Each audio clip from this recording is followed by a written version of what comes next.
represent the estate of your Uncle Cyrus. Cyrus recorded this message 6 weeks ago. He asked it to be played for you in the event of his death. A key? A key to what? A key to your new house. It is a one-of-a-kind home. It's marvelous, isn't it? Wow! All right, now I know I'm dreaming. Well, your uncle was quite a collector of many things. This house is not a house. We're in the middle of a machine. Powered by the dead. Maggie! What? We got company. How close is it? Close enough to hurt you? Go, go, go! It is my professional opinion. We should get the hell out of here. Now. Can I rely on you not to get me killed? I guarantee nothing. Yay. Guarantees absolutely nothing. Absolutely nothing, dude. There's absolutely no such thing as ghosts. Yeah, that's a quote from Scooby-Doo, ladies and gentlemen. Fuck yeah, I love Scooby-Doo. I love weird Matthew Lillard. typecasting for Matthew Lillard there, man. Yeah. And man. We're talking about 13 ghosts. How you doing, This was brother? supposed to be around closer to Halloween, but it ended up close to Thanksgiving, so I wore my Thanksgiving shirt. People in the chat, I told him to tell you guys that he was cosplaying as I Know What You Did Last Summer Part 2, okay? Because that happens on a tropical island, even though it's a horror movie, so he gets a pass. All right. Hey, Rachel Percy, hope you're doing great. Hey, Eraserhead. Oh my God, who's this lovely fellow in the chat? Hi, Uninspired. And hey, Heathen Monk, hope you're doing great, man. Dude, well, Sen, you can only pop in for a bit, sadly. Dude, why would it be sad? At least you're popping in. All right. But yeah, like I said, this was originally supposed to be different time. We had it scheduled for like right after Halloween, and then some things happened and we had to reschedule. And I was just glad we were able to put it back together, because this was, our first guest that I'm going to bring out. It was kind of her like reward stream, so to say, because she hung around for Boogie Nights despite not being the biggest fan of that movie. And so I'm really glad, because she was one of our best guests that we've ever had. So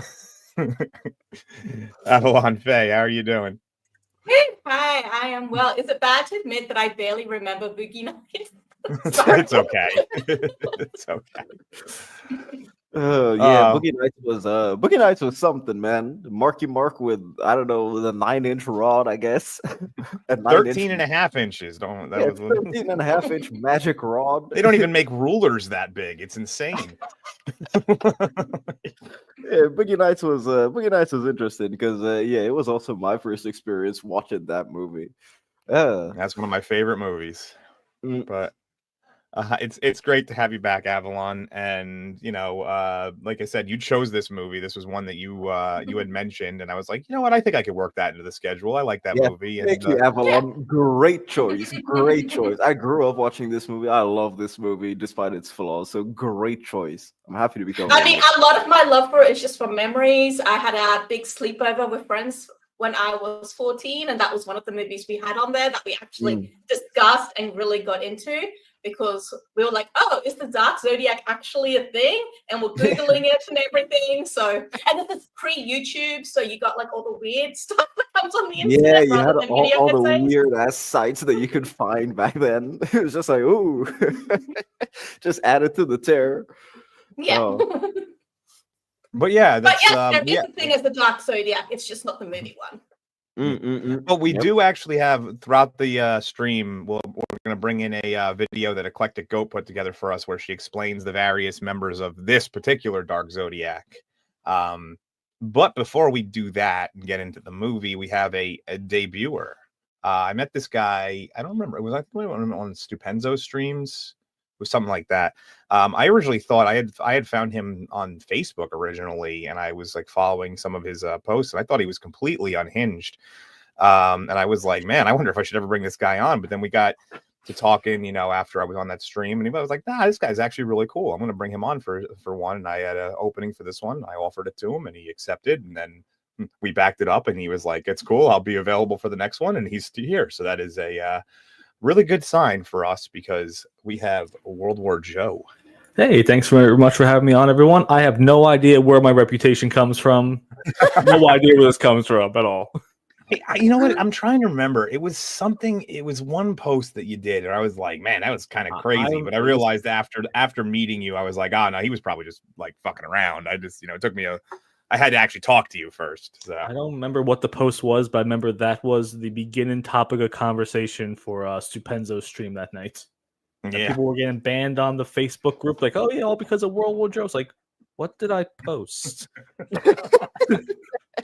Well, it happens. It's a pleasure to have you on, man. Just speaking to you, like I've met World War Joe for the first time, backstage, and just speaking about horror and stuff.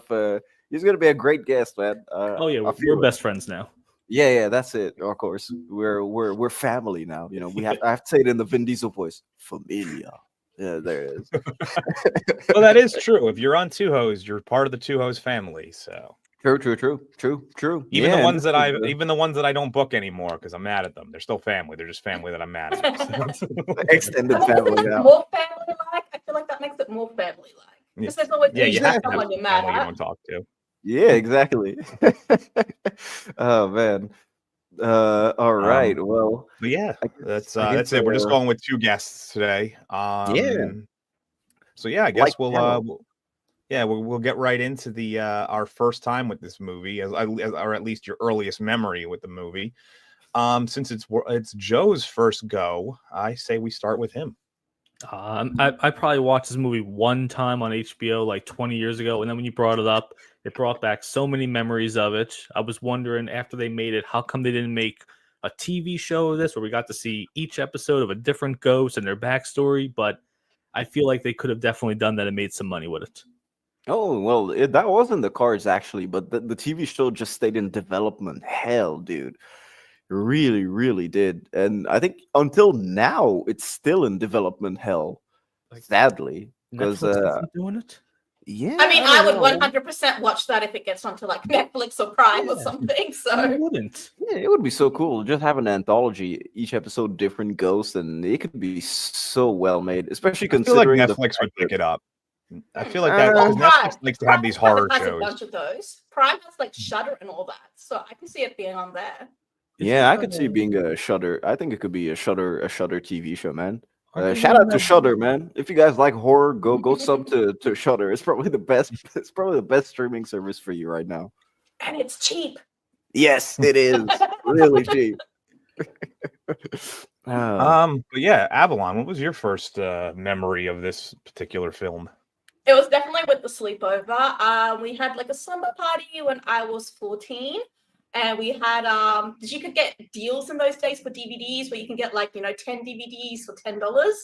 So we did a massive movie marathon and saw two really crappy horror movies. I remember one was called Christine's House. I don't remember the other one because it was that not memorable. And then we saw 13 Ghosts, which ended up being actually good.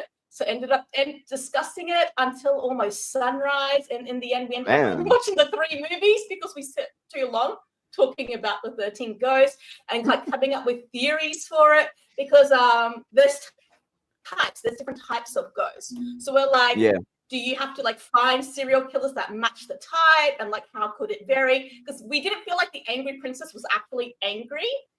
She seemed more, there's the I'm sorry and she's suicidal. The anger is more internal than external. She never actually attacks anyone. She threatens them, but she never stabs anyone. So yeah, we did a whole bunch of theories, and basically all of us were Team Angry Princess by the end, and felt like what was her name? Kathy had a really raw deal because everyone just keeps yelling at her constantly when she's asking very valid questions, and the nanny calls her a slut and a bitch and stuff. And we're like, what the hell? Poor girl. Funny, I actually had reached out. I really tried to get the woman who played the Angry Princess. It's the only film she was ever in.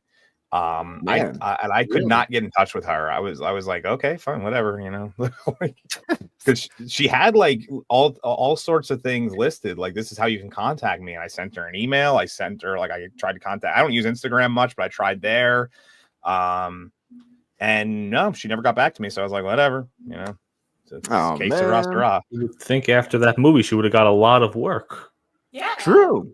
Some people Especially just mom don't, wouldn't don't work. like some people just don't like the grind of Hollywood. It is especially when you're on the lower level like that, you have to, you show up early and leave late on those days. And unless you're like the main star, they don't really bend around your schedule. That's true. Yeah. Yeah. That's How about you, true. Uninspired? What do you Dude, recall about this? Yeah, I saw this when I was a kid. I had this on I mean, DVD. you were a kid like last week, so That's true. Wait, what exactly do you mean like a kid? Like under 8? Because I feel like parents might have been like, not maybe appropriate. Oh yeah, I saw this when I was probably around 6 or 7. Yeah. Were you still in Ghana at the time? Oh yeah, dude. I only moved out of Ghana when I was 18. I moved out of Ghana in 2020, dude. That was like 4 years ago. Like every movie he's seen, it was in Ghana. Yeah, dude. Well, and so yes, I remember seeing this as a kid, watching it with my sister, and we just loved it. I especially remember the mirror kill, which I guess is just engraved in my mind as probably one of the best kills I had seen as a kid. And keep in mind, as a kid, I would watch some nasty shit when it came to horror movies. I watched some stuff that were definitely not for my age. Especially with the French New Wave stuff in the early 2000s, like Martyrs and High Tension and all that stuff, all bloody and gory. I just grew up on that stuff. And 13 Ghosts was kind of like a a breath of fresh air. I was about to say a fresh of breath air. Jesus Christ. A breath of fresh air, considering that this was actually produced by Robert Zemeckis, of course, director of Back to the Future. Everyone knows. James Gunn wrote a bit of this. And the only reason I watched it was because of Matthew Lillard, because I knew him as Shaggy from Scooby-Doo, which I will always defend the Scooby-Doo live-action movie. As I say in the chat, I did an entire live stream defending it. I always will. And Matthew Lillard... I mean, it's a great movie. I don't blame you. Yeah, it is. It is. Exactly. Avalon, somebody pointed this out. Can you go into your settings and just check which mic you have selected? It sounds like you might have your webcam mic selected. Oh, whoops. It's okay. It happens sometimes. Sometimes StreamYard resets things on us. Yeah, but yeah, Yep, that's pretty much it. Okay. It's Yeah, on my webcam, actually, for some bizarre reason. that's fine. Yeah, it's not a big deal. It happens to me all the time. But who would not like Matthew Lillard as Shaggy? It seems like who else would they fan cast with something like that? I don't know, man. Like I think I think the entire Scooby-Doo cast is fantastic. 10 out of 10. It's some of the best live action casting in history. You can't get that close to the people. Even Scooby, man. Scooby seems real. Will they make another one? No. Oh, now we can't hear Avalon, I don't think. Did she have is your twist off? This lit up. It's not supposed to be lit up. Yeah, it's cool. It's cool. There you go. We're good now. Okay. Now you've muted yourself. Now she muted herself. There we go. And now I'm back. I turned it off because I noticed the red light was on. It's good. It's good. So I guess that just leaves me, and I can't recall the first time I've seen this movie a shit ton of times. Though this was one of those ones that. What? Really? Yeah, I've seen it out of all the horror movies, because Dark Hour. So the chat, just letting you know, Dark Hour is not a horror person. Yeah, but to hear him say a couple of reasons at a time surprises me. A couple of reasons. Number one, this was one of those ones back when they used to show the same things over and over again on movie channels. I remember watching this because I would just be at my grandmother's house or something, and it was like, whatever, this is on, I'll watch it again. And I didn't think it was an amazing movie, but it was solid. And I also was, coming off of American Pie, I was a huge Shannon Elizabeth fan, and I can see why. I wonder how she didn't negotiate any nudity into this movie, like how she got to not have to do it, because it's very expected coming out of something like American Pie for that to happen again for her, and it didn't. So I was kind of shocked that they didn't have that. But I also, the cast is just good. I mentioned Matthew Lillard. And it's a kind of an interesting take on a ghost movie. It's got a little bit of like a escape room kind of feel to it as well. Before escape rooms were really big, and which I love about that. I love that they're Did trapped they in their have escape rooms back then? Like, did they I'm even sure that they exist had back then? escape rooms, but they didn't really become big until about 10 years ago, and that was when they really became like super great. But I just always liked I liked looking at the way the house operated and the architecture of the house and the structure, and that was something that I always ended up watching more of as the movie. And I did it again when I rewatched it this time as well. So. Yeah, it's interesting because they actually built everything, the entire house. The set designer designed it properly. Oh, you mean the movie where she gets sexually assaulted by a fucking by a snowman? Oh my god, that's you want a bad Avalon. If you want a bad horror movie, watch Jack Frost from 1997. Oh yeah. So the set designer actually properly designed everything like an actual architect, and they built the entire house. They used, I think, 300 miles of glass, and it was a logistical nightmare to film in that because reflections were everywhere. And so they basically just had to say, fuck it, we've got to do this. We've already built the house. It's made out of glass. And the only reason why they actually wrote the incantations on the glass is because the actors kept running into glass. That. Yeah, they kept running into them. So that's the reason why they actually made the incantations, is because the actors kept running into the glass. And so they were just saying, fuck it, it's a safety hazard. We need to do something. And yeah. But the dude that designed it actually designed he's had a great career, man. He worked on, I think, Infinity War, and he worked on Endgame as well as the senior set designer. So yeah, he's had a great career. As I said before, Robert Zemeckis produced this. This is actually the director's first movie. What's his name? Steve Beck. He only did he was another guy I tried to reach out to and I couldn't get a hold of. I was like, man, you guys, for people who barely did anything with your careers, I'm shocked. They're relaxing, man. I mean, this is an old movie. They're probably just retired. Dude, he did this movie and then Ghost Ship. Ghost Ship, yeah. Ghost Ship came out the year after this. Ghost Ship was pretty good. He did nothing else afterwards. Yeah, that was it. Just those two. It was pretty much those two. I think he did some other work, but not as a director on other movies. But it was before he got the director jobs. That's usually the case. Yeah, it's so weird. Don't forget about Jack Frost 2: Revenge of the Mutant Killer Snowman. Yeah, dude, all the Jack Frost movies are just terrible. They have nothing to do with the Jack Frost comedy movie, by the way. They have nothing to do with that one. And they came out around the same time. The Jack Frost comedy movie. Can you imagine like the parent who accidentally rented the wrong one? I've seen where like people took pictures of Blockbuster. It's like just them switching the tapes in the boxes and returning it. Dude, that's a diabolical prank, man. Yeah. The kid just thinks it's a comedy movie and then nope. I'm 36. So if you're close to 36, then we're of similar age. Listen, we're of similar age, Dark Hour. Okay, we're almost there. Almost. Well, in cat years, we're about the same. Yeah, in cat years, we're the same. So yeah, Columbia Pictures. This actually had a budget of $42 million, which is why they were able to build all the sets practically. This is virtually unheard of for a horror movie. Especially at the time in the early 2000s. So it's pretty interesting to see that this only made $68 million back, considering that it's kind of beloved nowadays. Whenever you ask someone about 13 Ghosts, they always have fond memories of it, and they always speak highly of the film, despite its flaws. So I'm pretty surprised they flopped in theaters, but it probably made its money back through the video on demand market back then, DVDs and rentals and stuff. 100%. Was it going against a lot of things back then? I'm not too sure, man, because 2001 Halloween. This came out in October 2001. It came out in Halloween 2001. So I'm not too sure. In theaters yeah. Sometimes that happens where it goes against like a bunch of powerhouses and just gets lost in laundry somehow.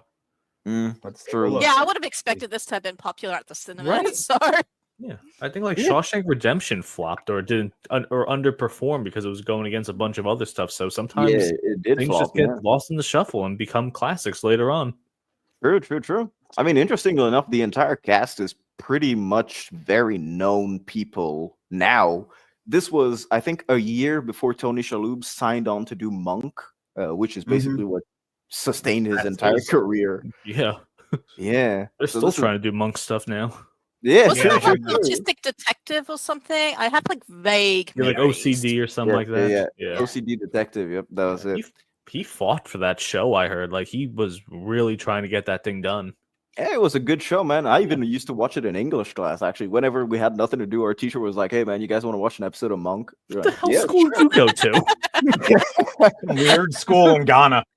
Yeah, dude. I went to private French school in Ghana, dude. So we were 10 in class, basically. Amazing. No, we were 9 in class in my final year, me included. So I think, you know what? So I'm looking at this. I think it just came out too close to Halloween. I think that's its problem because it really wasn't against anything. Wait, how can a horror movie flop because it came out too close to Halloween?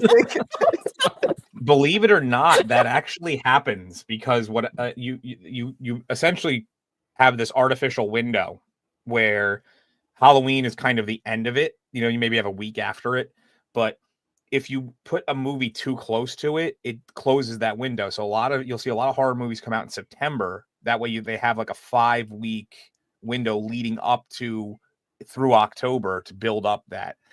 And they released this on the 26th. It was just too close. That's probably one of the reasons why it flopped. It didn't have by the time it came out, people were already coming out of the horror feel. And I would imagine everyone's watched. Every station had 1,000 horror movies on that week, so probably true as well. Go to the movies or see all the classics at home. Sen, see you, man. Hopefully you catch up the re-up. If anything, man, we talk about. Well, I'll leave this up for a little while, and then it'll come back around on my my restreams eventually. All right. So we start in a weird ass junkyard, probably the junkyard where they killed Freddy in like Nightmare on Elm Street 3. But 13 Ghosts, ladies and gentlemen. Oh, I did forget to mention for the chat that Dark Castle Entertainment, which was the producers of this with Columbia, Dark Castle, which was founded by Robert Zemeckis, which is why he produced it, their goal was actually just to remake William Castle movies from the 60s. So this is a remake of the 1960 film of the same name without the weird 13 letter in the title. It's actually just 13 Ghosts, properly written. I like it's actually a good movie like that, though. That like stylization. Like that. Yeah, Fan Four Stick. You remember that one? Oh man. Now you don't like it so much, do you, Dark Hour? Well, I like it when it works, not when you put a random number that doesn't actually look like it belongs in the middle. Also, I did forget to mention, we were speaking about Scooby-Doo and Matthew Lillard before. James Gunn actually is an uncredited writer for 13 Ghosts, funnily enough. For those of you who don't know, James Gunn is actually a big part in the Scooby-Doo live-action films. So, yeah, that's probably one of the reasons why maybe Matthew Lillard was here, too. So you're saying Matthew Lillard's probably going to be really involved with the DC... that is John Stewart. He can make a cameo. Yeah, he can be John Stewart. Honestly, you know what? I saw somebody post something the other day, and it was that they really missed the ball with not hiring him as Carnage as Cletus Cassidy. Oh, and I was I've seen that. Wow, that would really work. He can play that. Especially you see in this movie when he has his little schizo moments. I think he could have really nailed it. Absolutely. Oh yeah. He could have been great. Oh yeah, speaking of schizo moments, thank God I don't have a ton of clips for this, because if you had the photosensitive epilepsy, you probably died watching this movie. I'm just gonna say it loud and clear, man. Because Matthew Lillard's power in this is when he touches you, what happens is your screen just fucking fries and flashes of images. It is insane. This is actually one of the huge problems that I have with very late 90s. So I'd say 99 till about 2003. A ton of horror movies had a ton of flashing lights for some reason, because I guess directors thought that it was scary, which is why I absolutely hate that period in American horror filmmaking. Thank God that we moved past it, but yeah, it was. I mean, it it was makes something sense else. if you think about it. Like flashing lights like that, that's probably going to set off a bunch of receptors in your brain, heighten up anxiety, get that emotional effect in. So, like, kind of makes sense. They're trying to bring up that kind of sense of stress and anxiety to get you ready for that jump moment. I can see Yeah, it. but I think it was too fast. Some of them. yeah, like Yeah, to like, me, you know, I feel like the people editing this were probably on crack, man, because there's some moments it's just like there's so many quick cuts, especially when I was going through this frame by frame to make the slides. You could really tell that there are some times where what they'd basically do is they'd have a frame just like this, and when they have that flash, in the flash, they just recut the frame but put it in a different like shape. Maybe it would be upside down or something like that. And I was just like, what the fuck is the point of this? You know, it's so weird. But yeah, so we begin the movie, as I said, in the junkyard, and we have Cyrus's men. Cyrus, what is his family name? Criticos. Okay, Cyrus Criticos. Yeah, they're very Yeah. very Greek.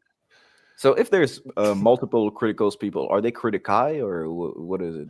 It's Criticoses or Criticality. Well, it's Critici? funny because as I grew up, I you know my some people know that my real name is Russell, and I've shortened it to Russ.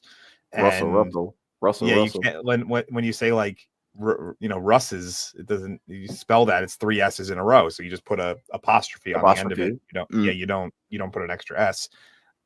So I have a feeling it has something similar to that. Yeah, I just say Critici, man. I bet you it's the Critici family, the Criticoses. Yeah, but so they bring out their equipment, and most of their equipment is just sound equipment, just massive speakers amplified, and a huge glass box that we're going to see in a few seconds. And there he is, ladies and gentlemen, Cyrus Criticos, looking like a bad motherfucker coming out of his nice little car, and Matthew Lillard having a headache. So what they're here to do is they're here to capture the 12th ghost, which is the Juggernaut. That'll be the ghost. And Matthew Lillard, we also see that he has pills that he takes. So I did my best to screenshot this, but I don't know if we could actually see what he has. I Just can't read take what one that is. tablet after meal. That's it. But he takes them after every like moment that he's in. He takes like a handful of them I every think if second. they were headache pills, to be honest. I just assumed that was for his head pain. I think so. Yeah, because basically Matthew Lillard's character is a psychic, and he feels the ghosts around him, and not in a good way, because they sort of torment him to the point where it's horrible for him just to just live with ghosts around. And he does say that a ton of the ghosts are actually just chilling; they don't want to bother you, but some of them are nefarious, and the nefarious ones are the ones that kind of have a huge effect on his psychic abilities. And Cyrus knocks out the medicine out of his hand because he wants him to be properly there, because his medicine kind of suppresses his psychic abilities. And as I said before, Matthew Lillard has the power of giving the viewers epilepsy. So he touches the ground and he realizes what they've come to deal with, the Juggernaut, which we'll see in just a second. And now he also touches Juggernaut, Cyrus. bitch. Yeah, I'm the Juggernaut, bitch. Oh man, I should have thought of that. I should have like taken one of the clips and did put that sound in there. I dropped the ball, guys. I'm sorry. Juggernaut, bitch. I'll see if I get the sound effect. Hold on. And so what he does is he touches Cyrus and realizes that Cyrus has a very bad plan to construct the Basilius's device in the Black Zodiac, because he wants to control the Ocuarius. This is very complicated stuff, but don't worry. What a plot! Yeah. The Ocularis Infernum. Yep, that Are is these it. real things though, like throughout lores of zodiacs and stuff like that, or are they just made up on the fly? No, Ocularis Infernum is a thing. It's also Really? mentioned in the Malus Maleficarum. Yeah, I like the Malleus Maleficarum. It's a good read. If you get the English version, of course, because in Latin, I don't know a lot of people who can read Latin. I don't think many people are reading it in Latin. Hey, weirdly enough, I actually did 2 years of Latin. My dad forced me to do 2 years of Latin at school. So I did I one know semester at uni. But it's yeah, one of the horrendous. things they tell you is nobody really knows the pronunciation because it's a dead Mhm. language. So it's pretty much just a read language. You read and write Yep. it, you don't speak it. Yep, that's I it. thought that was really cool. It is pretty cool, but then when you realize that you're kind of wasting time learning a language that nobody speaks, you're just like, It's oh, not a man. waste. If you have anything with science, just understanding those different words makes things so much easier. You're going to remember the subtypes easier. You're going to remember families easier because it's all based on those Latin prefixes and suffixes That's and true. roots. Like, it helps. It definitely helped me just the one semester. Even this, like the Ocularis Infernum, it's easy to remember because you remember fire. Yeah, true. Interesting. Yeah, my dad forced me to take Latin because he said that a ton of French words are still rooted in Latin, so that's the reason. Because I mean, it's literally based on Latin. Yeah. Well, I had difficulties with French. I growing actually up, love so doing that to my dad people. I forced ask me them to. what the languages that are based on Latin are, and everybody always gets at least one of them wrong. Which one do they get wrong? Usually Catalan is the one that they get wrong. Catalan. Because most people have never even heard of that language because it's basically sub-Spanish. It's like a subsection of Spain speaks it. So Funnily enough, Dark Hour, Catalan is actually the only Spanish that I was taught. So yeah. So you're like one of 1 million people in the world who speak that language. Basically, yeah.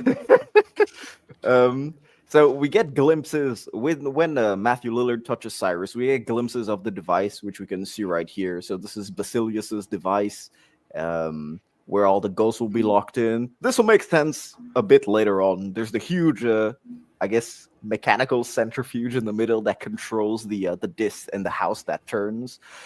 And just before they capture the ghost, we have, what's her name again? I forget because she just disappears. Kalina Ortezia. They really go over the top with these names. Yes. Kalina, Cyrus. Yeah, Kalina Ortezia and Damon or David. I don't know. It's not relevant because he dies in just a second. I think he it's has Damon. one line. Yeah, Damon. I see now. But I like that it's F. Murray Abraham who pretty much only exclusively plays villains. And they try to play him off like he's some benevolent, uncle that wants to give his fortune away. It's like, we all know you killed Mozart. Come on, he has a cane. He has a cane. Of course, he's the bad guy. Yeah, dude, he has a. The movie does not hide things. They let you know who's good and who's bad. Dude, the way he That's walks a good around with point. the cane, too. I cannot think of a single good guy who's ever had a cane ever.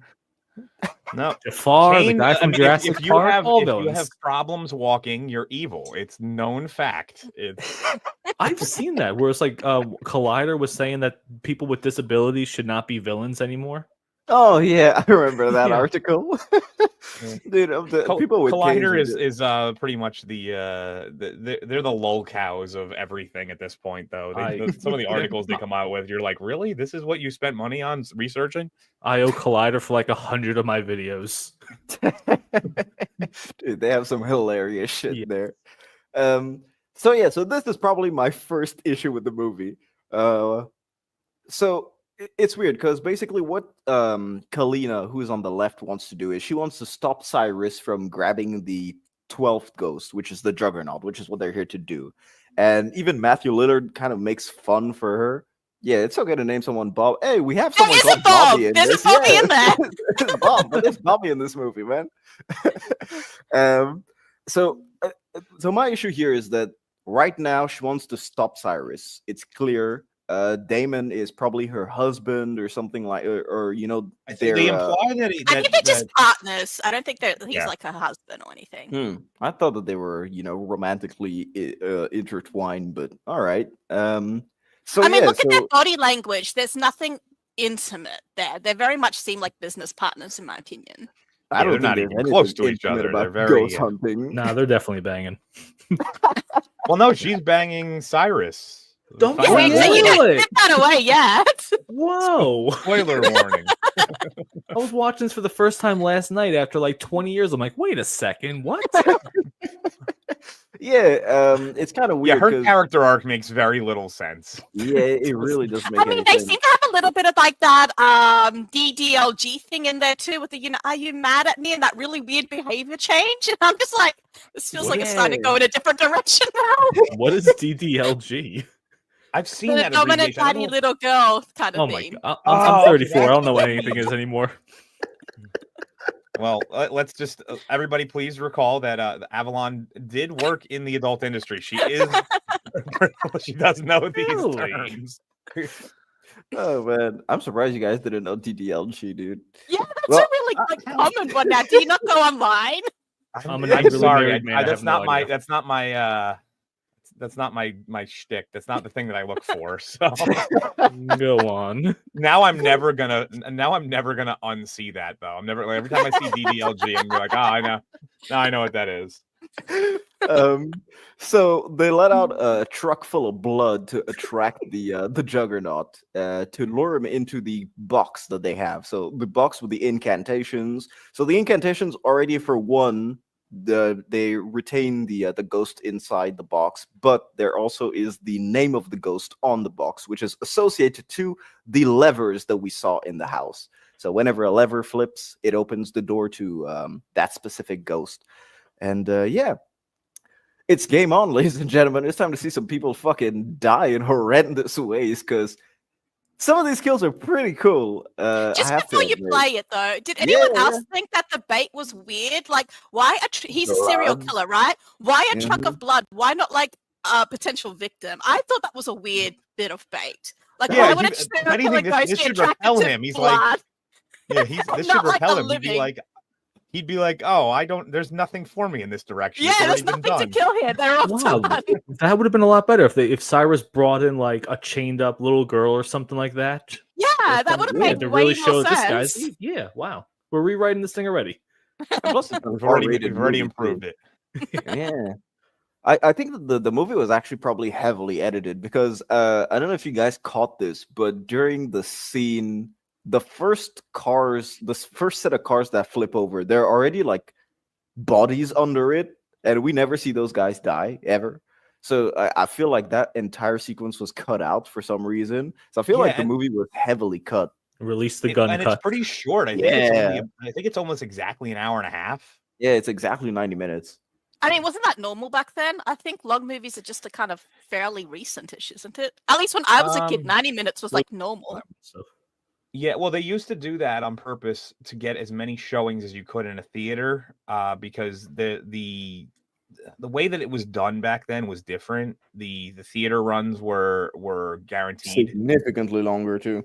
and they were guaranteed, so they tried to get as many in as they could. Now it's based on there's performance, incentives.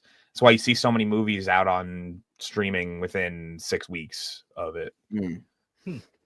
Yeah, back then you can literally have movies in theaters for what, a year and a half. Yeah, there was some that were in a year. Seriously?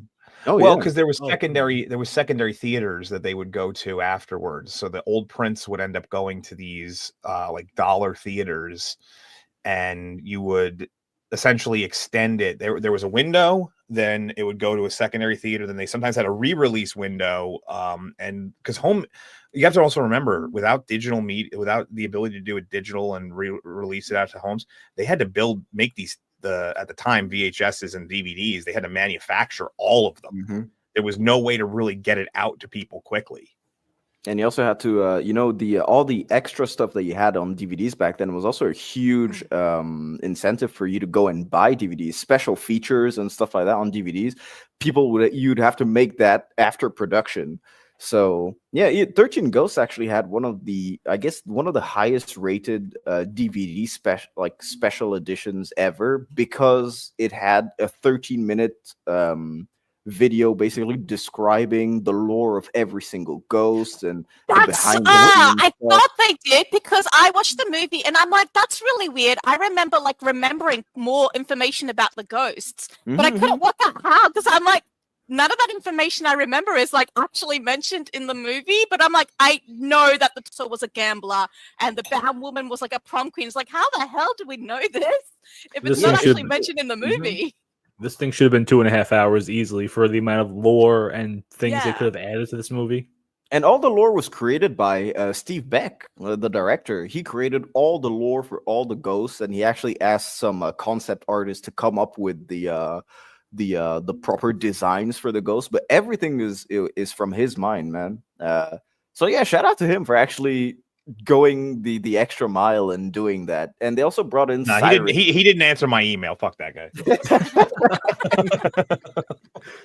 Now I'm gonna get him on in like a year, and I'm gonna have to answer to that. He's gonna be like, "Hey, you said fuck that guy." What am I? He comes on just for that and They hangs up. stopped though, because like that feature of DVDs was really cool. I'd imagine if they did something like that on YouTube or something now, people would probably still watch it. Yeah, Because it people requires would. work. That's the problem. It requires work, and a lot of people making movies now want to do the bare minimum. That's why you have so many remakes and reimaginings and. Yeah, even just normal bloopers. Bloopers have been cut down significantly. Blooper reels have gone from what 15 to 20 minutes to what 3-4 minute clips on YouTube. That's That was pretty always much my it. favorite thing at the end of comedy films is the blooper reel. Toy Story. Toy Story did them intentionally, and they were Yes, that was good. fantastic. Yeah, Actually, Pixar is known for that overall. That for doing their sometimes it's not blooper reels, sometimes it's like recut scenes and stuff that they do for their. I know that Cars, which is one of my favorite Pixar movies, did car versions of almost of scenes from other movies like Monsters Inc. and stuff, which is fun. yeah. I mean, back then they even put the effort of animating Shrek and everything at the Oscars when Shrek was nominated. They literally had a segment of them at the Oscars. So they back when they actually cared to do all of this. Hey, not Brian. Hope you're doing well, man.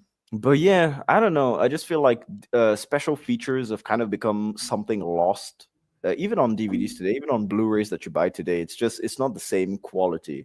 Same with directors' commentaries in general. It's a sad world we live in, man. It's a sad world. We lost so much. Yeah, we did. But these guys are about to lose some fucking limbs, dude. I love how they make their glasses seem so superficial, like special, just because they added lights. Yeah, it's true. They just have like little lights on the side. Oh, this is. Why did he go up there? Was that the guy that just got dragged up there, or he was just there on his own free will? No, he's tried running to run away. Yeah. Oh, Tried to run away. Yeah. So the glasses is actually from the original 1960 movie. You got the Juggernaut Clint. Yeah. Yeah, so this was the concept of the 60s original. It's actually one of the first movies to go with viral marketing in play in the movie, because they would basically give out their version of what the glasses were to the audience at the theaters. So it was kind of like their first version of 3D, where when you put on the glasses, you can see the ghosts in the movie.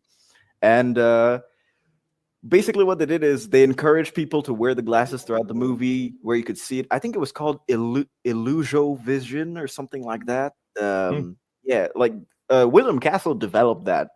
And so it incited people to go out after the film in their everyday lives and kind of look for ghosts and become ghost hunters themselves, which for the 60s, man, that's a pretty cool thing to do, especially just for a cinema experience. It was really unique at the time.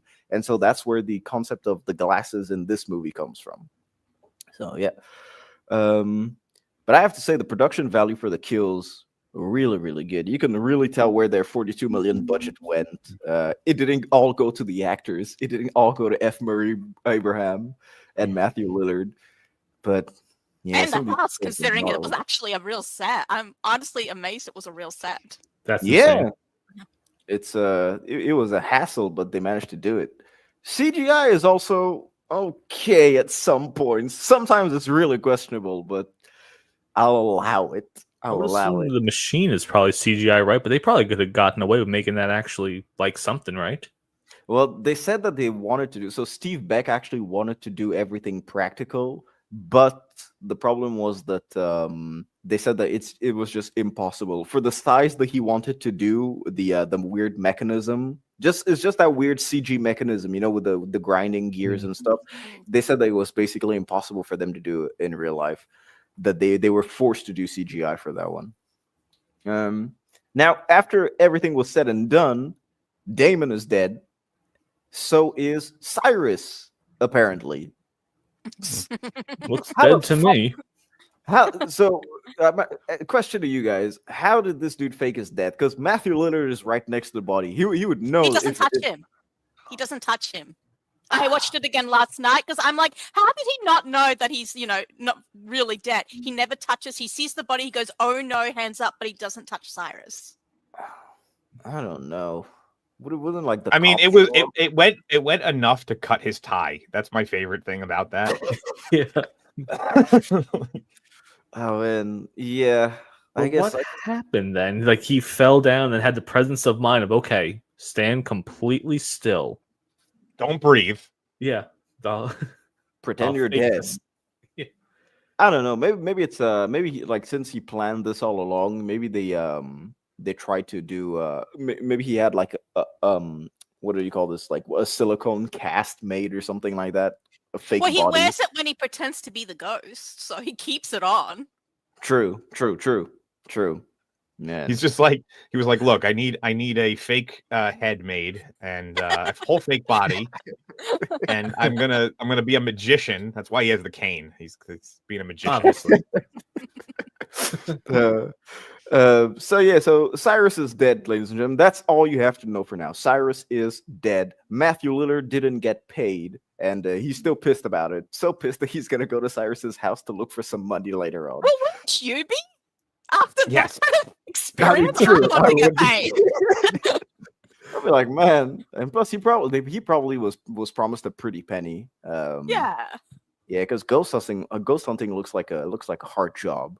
I do love the fact that the first time that he talks about ghosts, he doesn't really mention ghosts. He says ghouls, wraiths. reverence, raves. Yeah, reverence. Yeah, it's nice. It's nice. Yeah, because ghosts has a connotation to it that's like, people don't take it seriously. You say all those other words, be like, oh, revenant. That sounds bad. It's like ghosts are like. Well, revenant. I feel like it's more vampires, isn't it? Well, it's like Phasmophobia that they all have like a subsection of the game of each spirit. So yeah, true. Oh, we got to play that together, Joe. Oh, that'd be good. Yeah, I've been looking for someone to play that game with. Oh, hell yeah. Go and scare yourself shitless without me, dude. It's almost impossible to play by yourself because you can only carry one item at a time. So it's like, okay, I'll take the flashlight with me. Yeah, it's like I also want to bring up with Go this ahead. movie. I actually really liked how they did this segment. How you can get the backstory just from like the sound while they had all the credits running.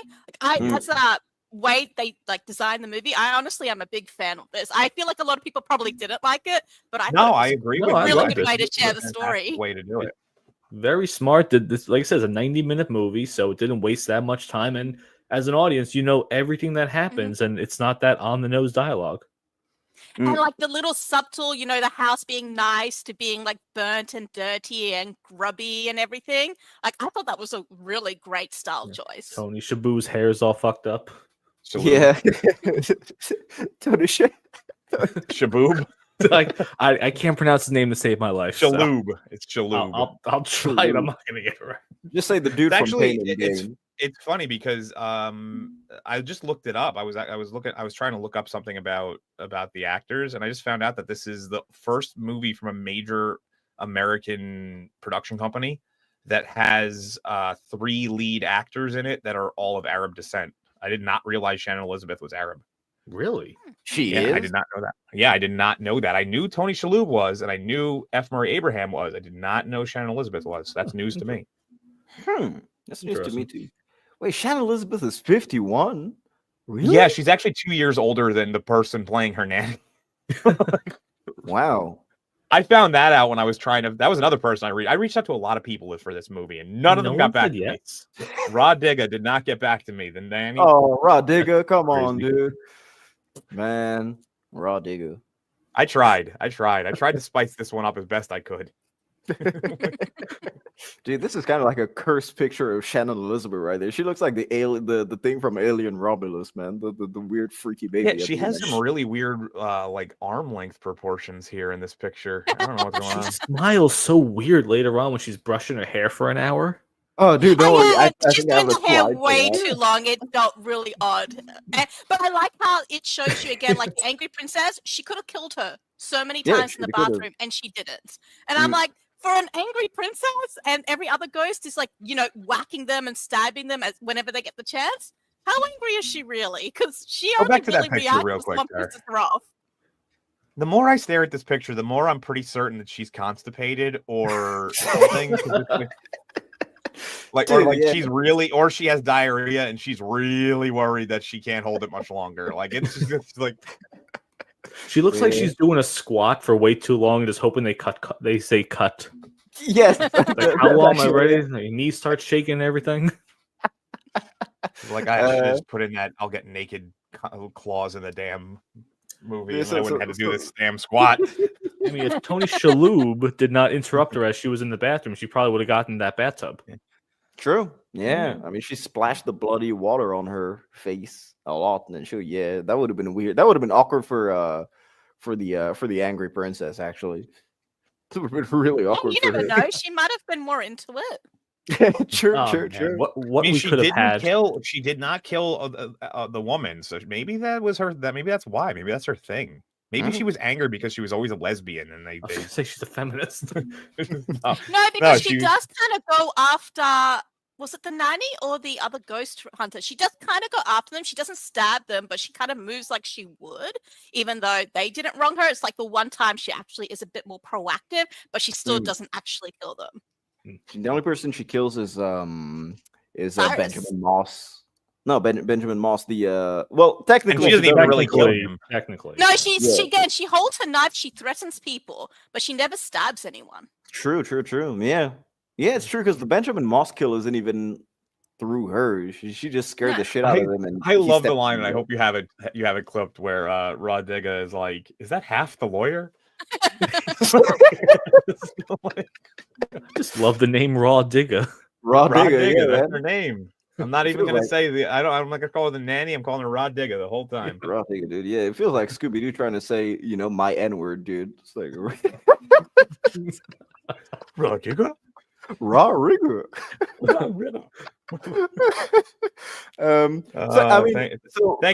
Thank you for being my DEI hire on Inspired. You're welcome. You're welcome. So a bit more issues that I have now. So what they established is that they kind of lost all their money in the fire, with of course Monk's wife who burned alive, and they're watching 13 Ghosts on TV. That's kind of cool. I didn't know that's that's what cool. that was. Yeah, that's Smart. pretty cool. Also, so they don't have money, but they have money to hire a nanny, and they keep the Yeah. nanny She's around. not a nanny. She does nothing.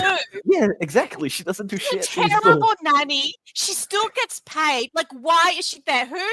They have lawyers come after them after their credit, and they're hiring nanny. Who does that? Like, what the I heck? feel like She's her technically, I feel- but still. Yeah, I feel like her interview was kind of similar to that one woman in Mrs. Doubtfire. I don't do reading, I don't do cooking, I don't do diapers. It's like, well, what the hell do you do? I don't cook. I don't You clean. lose the kid. Yeah. I don't know. I feel like we can justify it. Well, we can justify her being a bad nanny, but Monk keeping her around because maybe she's good for the kids, even though there's nothing between Monk and her in terms of her replacing his dead She just wife. came with the apartment. She's the former tenant of the apartment and refused to No, leave. because she mentions in the end she's going to fly back home. So she's flown into state for this gig. True, man. He's too afraid to fire her. Sense. I'd say maybe she's just good for the kids. Rah man. Digga is from New Jersey. Yeah. Yeah. Yeah. Shout out. Newark. That's where my college was. Ooh. So of course we have Benjamin Moss in probably one of the coolest shots, man, in the movie, just with all the lighting. It looks cool as fuck. And And he's here. a bad guy from the beginning. Yeah. That lighting is bad and sinister. Every person who has a slow motion walk where they show the shoes first and then they show the body is a bad person in this movie. Also, if and generally, if you do that exact thing down a hallway that has no light bulbs, probably a bad guy. She's just there making sure they don't burn the damn house down again. Probably. It would be really hard for them to burn down the glass house because historically, glass not the easiest thing to burn. True. It's And it's impossible all to live in the tempered house in glass because they general. couldn't break it. Yep. Man, it did explode at the end though, so that's a hazard. But Yeah. Imagine them trying after that point. Imagine them trying to get like homeowners insurance. Be ooh, like, so it you would be a bought two nightmare. houses, one burned down, the other one exploded. Could you? It's like, did you do this? it's like imagine just trying to. Hard to think that explain- you might be high risk. Just saying. So what he does is he comes to explain that Cyrus left them a very special set of keys because it's the keys to her new house. Oh, shout out to Minute Maid, man. Right there in the corner. Yeah. Product Nice. placement. Yeah, product placement. This movie has quite a bit of product placement, actually. At least in these scenes in the opening. And so yeah, they're all very excited to go into their new home, which of course they would be, considering that this is a huge house. The lawyer doesn't really precise the fact that the house is made entirely out of glass, so I would have been I mean, you pissed can kind of arriving. see it in these example pictures. They just weren't looking really well. They're like those are mirrors that you just see the other side of the room. Also, we're not talking about the fact that Tony Shalhoub has an uncle that's a ghost hunter, and like he doesn't like go along with this his entire life. I will It's say an this: they actual did a career. really good job with him, with F. Murray Abraham and Tony Shalhoub. Do look like they could be related. True. Yes. They have very similar. They're similar height, similar facial features. So It's they the nose. actually did a good job. Yeah, the nose, the general shape of the face is pretty similar. So they look like they could be extended relatives. True. Yeah. So and I will admit, I very much like the line of, "We have a family fortune." No, he squandered it. That was great. It's the way he says it too. He just looks at it he's like, no, he squandered it. Like, don't you understand? We don't have one. But it leaves them probably the coolest looking set of house keys you'd ever see. I'd honestly try and get a pair like this. Why are these not a thing? Yeah, these would be really cool. Because generally locks are not this complicated. It's got the circle with the 12, so you can actually see the centrifuge thing in the middle that the ghost will stand on. Isn't that it? A lot of work went into this movie that I don't think it's really appreciated until you watch it with slow motion and pauses like this. And still, I'm Yeah, telling the you, movie they- can only they- be so much experienced if you detail. don't actually watch it at the proper speed. You have to watch it at the crawl, and you're fine. and there's his ghost symbol too, the one right on the edge, because they've all got like that stylistic thing. So that has to be his 13 symbol. Yeah, that is Damn, probably the Christopher 13th Nolan symbol. remake this thing. Ooh. Just don't cast Tom Holland and Zendaya. Well, So- let's see. We're gonna have to do that because actually we're gonna start doing. Yeah, Kubo's who would recast. we recast? Who would we recast? It's all 13 of the ghosts. Dude. Terry Crews as the Hammer Ghost, man. Nathan my God. Jones as Juggernaut. Ooh. I'm the only one in the world that loves Nathan Jones, it seems. So just before we go and see them open their new house, we switch back to Kalina Ortezia, who's just packing up some dynamite and packing up some recordings of what are they, enchantments? That's what they say. Yeah, it's Yes, spells. it's the I forget the exact term that she uses, but yeah, they're the Incantation. incantations. that's- Incantations. The incantations, yes. And there we are. This is the house, man. It looks from the exterior, it looks kind of cool. Well, if they So- built this house, does this house still exist? No, so they built. No, they blew it up in at the end of the a- movie. Well, I mean, like as the set, because that would be a cool place to like visit. so technically, they did blow it up, sadly, for the end of the movie, but they built it inside the studio so that they could control the lighting better. Because if they had done it in sunlight, it would have been even more hell for them because they suffered already with artificial light. And so the way that they lit it inside the studio is that they had basically a 360 light everywhere. So every angle of the house kind of was illuminated the same way, because they said How that did if that there not was, reflect on the glass? Like, why aren't we seeing light reflections everywhere? I don't know. I don't know. That's They that's did a good exactly job. the magic of it. Yeah, they did a great job, because if you see some of the behind the scenes stuff about the cinematographer, and he said that it was horrendous.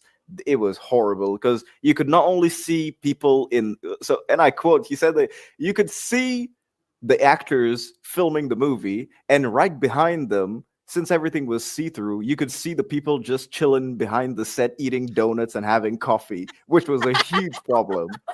So You would think they would yeah. clear them out. And so they had all the basically the crew wear dark colors, because if any of them had light colors, the light would refract off their shirts and onto the light, and it would be even worse for them. I'm genuinely surprised that they fully went through with the house. Well, they kind of had to, because they built it in the end, but yeah. It was a huge nightmare for them. For it to be as good as it is, especially the shots where you don't really see any camera reflections or anything like that, really big congratulations to them. And yeah, so we meet Matthew Lillard, who's posing as the security. What is it? Electricity Power company. Yeah. power company.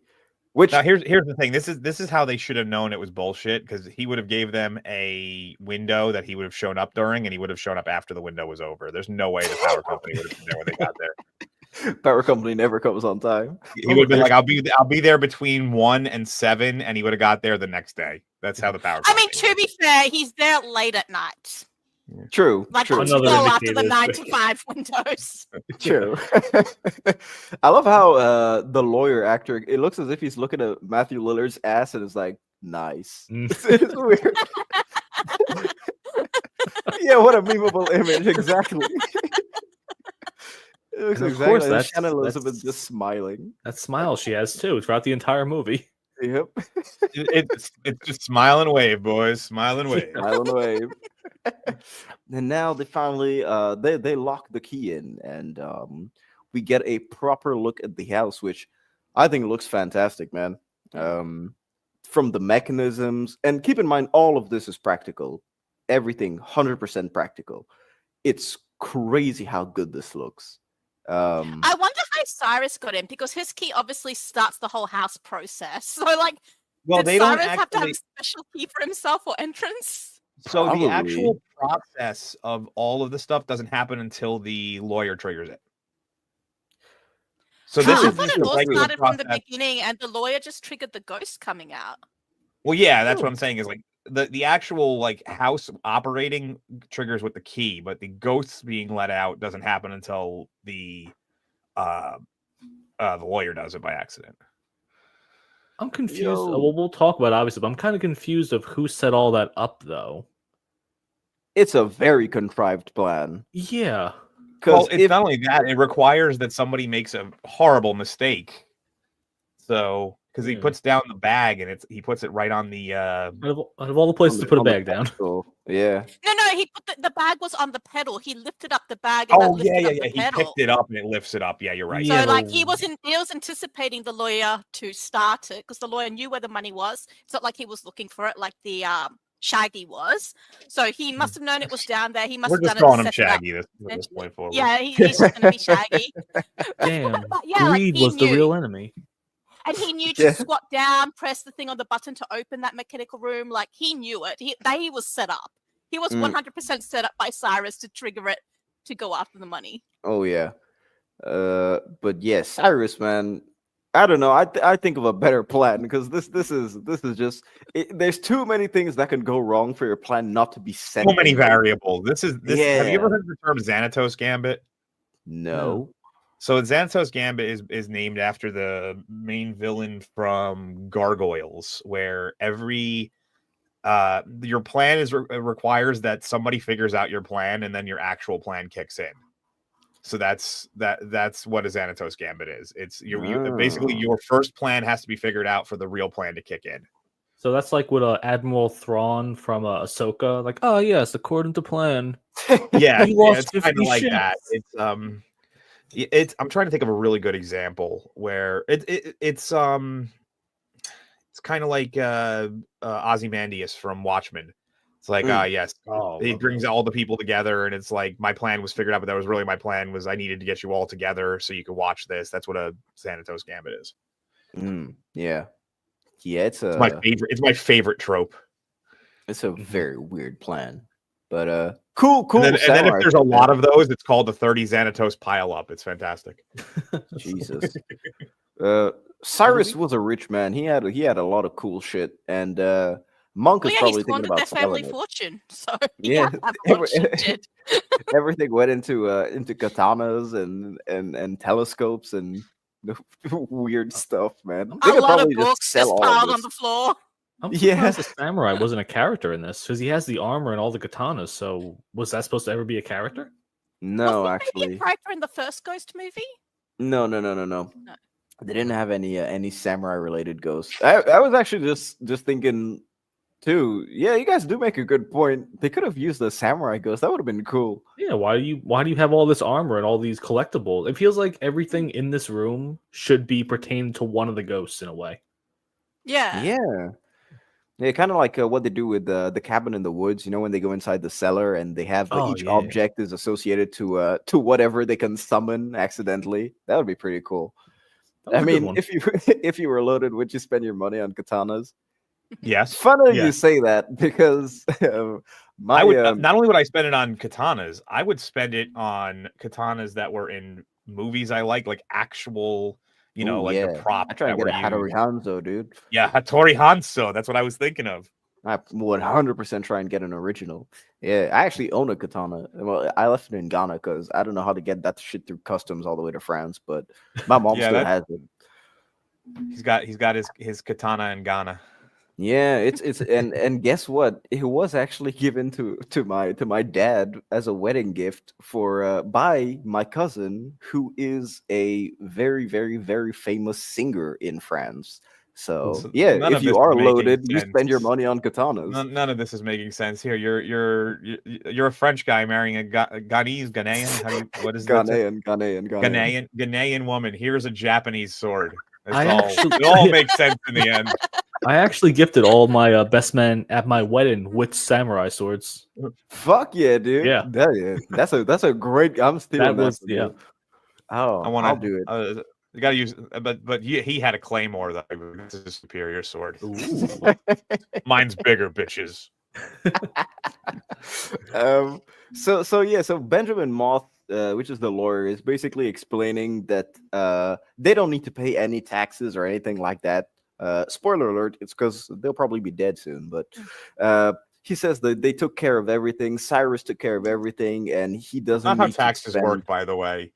A penny. Yeah, that's what I was thinking. Like, can you even do that? Can you take care of taxes? No, like, how would you so basically, if somebody paid for your taxes, now that counts as income, so you're going to be taxed on that. So, see, that should be the movie. The IRS agent has to go to this house and figure out what's going on. That's the sequel. The sequel is him being like, okay, so how can we write this off as a loss? So there's ghosts inside the house. Are they dependents too? Dude, it literally has to write a new clause in the law about ghosts and stuff like that. He's making insurance create ghost clauses now. It's like, there's literally no way. How great that would be, because they said there's ghosts all the time, everywhere. Most of them just benevolent, right? Everyone would just be getting the glasses, befriending all the ghosts to have the tax write-off. Oh man, this is a movie they should make. Just make it a comedy like this. Oh man, you could work so many things with the 13 Ghost concept. I recognize the lawyer, but I don't know what from, so I'm gonna look him up real quick. He's got his name is J.R. Bourne. That's his real name. Poor guy could never play a good character because he just looks evil. Yeah, that's the thing. He has evil eyes, man. I don't know. I don't know what it is. He just looks evil. Yeah. It's kind of like Giancarlo Esposito. When he got bald, that was it. He could only play. Oh, you know what? he was in Stargate SG-1. That's where I know him from. He was a recurring character that popped in from like time to time. Was he a bad guy?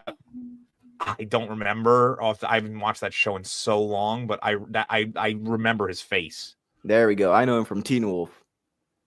All right. He was in Teen Wolf? Yeah, he was in Teen Wolf. Oh man, that was a good one. Yeah. Who was he in Teen Wolf? He's probably one of the hunters. He looks like a hunter versus a werewolf. Yeah. Yeah, right. Like his name is called Mr. Argent. Yeah, he was definitely a hunter. But yeah, he has one of those very, very yeah, the asshole in that. Yeah, exactly. Yeah, he never played a good guy. Typecast. Yeah, you get typecast when you play one really good asshole. They just want you to always be an asshole and everything. It just happens. No, I mean his face is very snakish. Like yes, you can't make him look like a. That's good the guy. best way you can put it. Yeah. His face is snakish. Well, like we were saying with Giancarlo Esposito, he's only going to play villains. He's not going to be the lovable dad in something. Never. He's always going to be the bad guy. He was in there was an advertisement I saw him in recently where he was trying to do like the Wednesday dance or something. And I was like, no, what? I was like, that's weird. Just weird. There just he go is, back to being a villain. Werewolf hunter and the father of the love interest. So yeah, he was a hunter. I knew it. Matthew Lillard is going downstairs looking for his cash, but he ends up realizing that all the ghosts they imprisoned are downstairs in the basement. Also, how useless is the psychic ability that doesn't show him anything about the cash or Cyrus being dead, but shows him his death? What?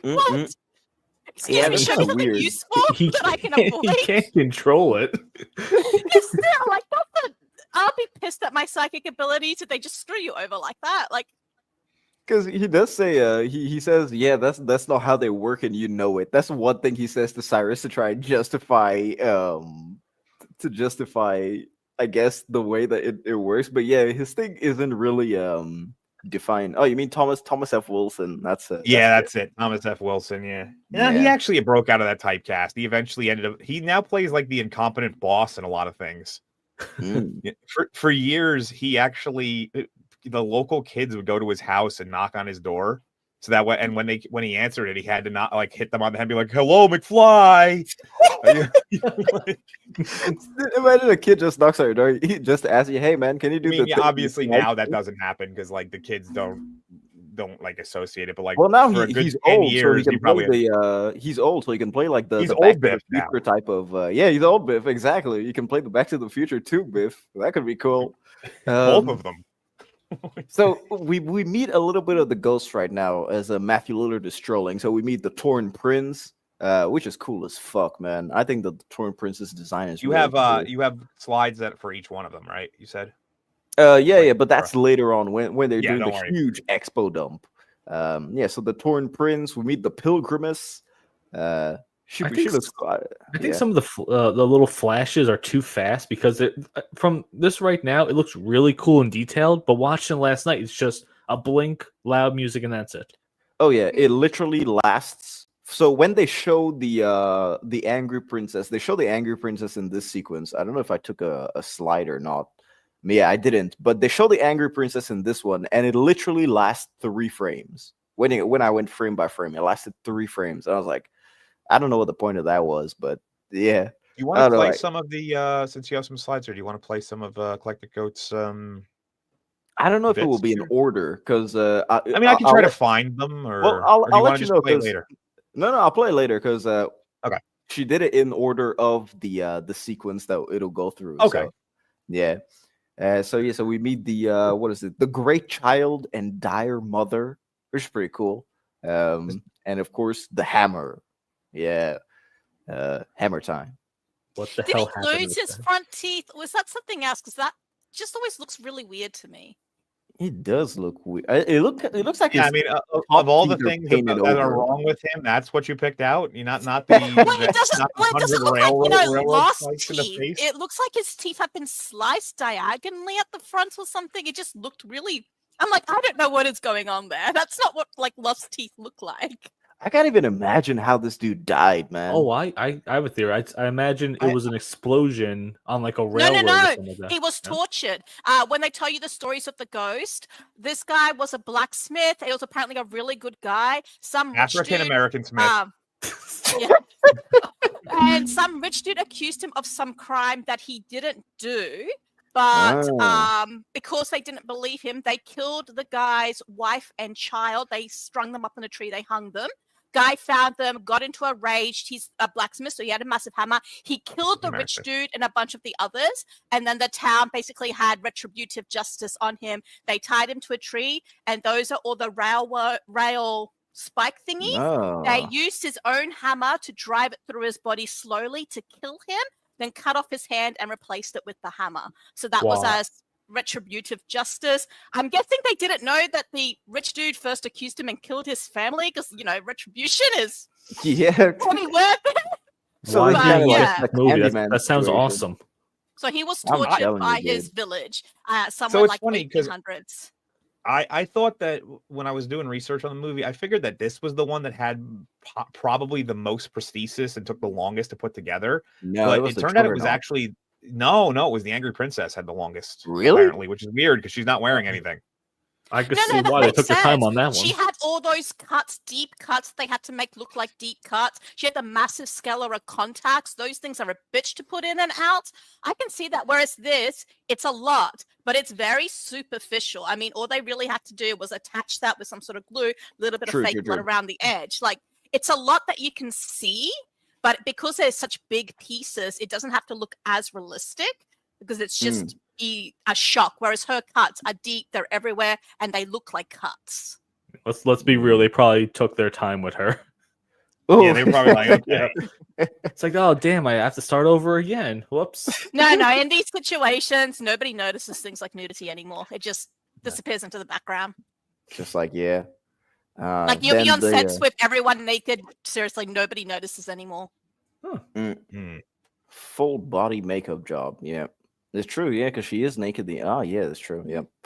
And of course the jackal. I love the jackal, man. I think the jackal. That's probably my favorite ghost.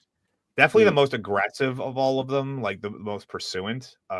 Maybe not the most and dangerous, he has a cool backstory too. He actually started off semi-decent-ish. Don't forget we have a whole clip for this. Don't forget. He started off semi-decent-ish because he realized he was a sexual predator, took himself to the mental asylum, and then they tortured him into extra crazy, basically. Wow. So he tried to do something right by handing himself in, and then they turned him into an even worse monster. And you're like, they could have just lobotomized the dude, man. Just Adam was the 14th ghost. Adam, come on, man. You could have been there. And so Matthew Lillard finally comes in and explains the situation to Monk, and he says, "Yeah, your uncle Cyrus was a ghost hunter. Goats?" It's like, come on, dude. Come on. All right. It'd be worse if he was a goat hunter. Goats are adorable. Yeah, goats have the scariest eyes known to man. Oh no, they're little baby goats. They're some of the cutest things ever with the little bears and they're jumping on everything. They're too cute to kill anything. You ever see when a goat? This is a shitty bed, by the way. She is way too tall for this bed. True. It's because there's too many pillows. Pillows take up half the bed. So someone was maintaining this house, by the way, this whole time. So someone was coming in, making the beds. You know, they were just probably Cyrus, man, hanging out in the basement. Cyrus is like decorating everything. An actual maid, not like Rah Digga, that's just there. But also, like, why was that room there? Cyrus is a single dude. Like, why does he have a princess girl room? That was the perfect slide right there afterwards. Looking at you so condescendingly right now. Like, how dare you say that? So she finds the glasses, but they don't see any ghosts right now because they're all locked up downstairs. Although it does start to illuminate the incantations that are written on the walls, which, as we said before, were actually just there to prevent the actors from smashing into the glass. Yeah, and they're actual they're like Christian prayers, just in Latin. So. But when did they decide to go with that? It was like after the third or fourth time they just bumped into the wall. It's like, all right, we need to stop production. We need to figure this out.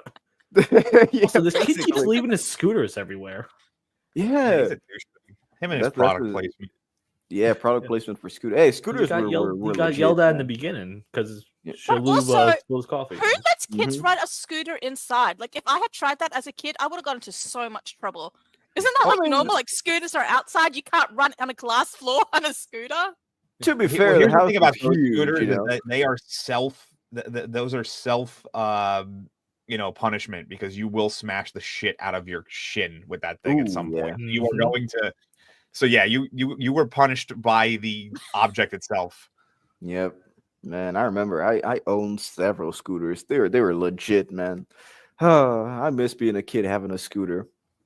You can still It's a get suburban one. white woman bed where there are 500 pillars for no good reason. Yeah. Yeah. I mean, I could still get one, but I don't want to have that shin pain at my age. Shin pain at my Well, I'd no, fucking now you die, can get one dude. of those electronic ones, and you don't get the shin pain because they don't spin or anything. They're like really Oh. sturdy. I see a lot of people with the electric scooters driving around the blocks.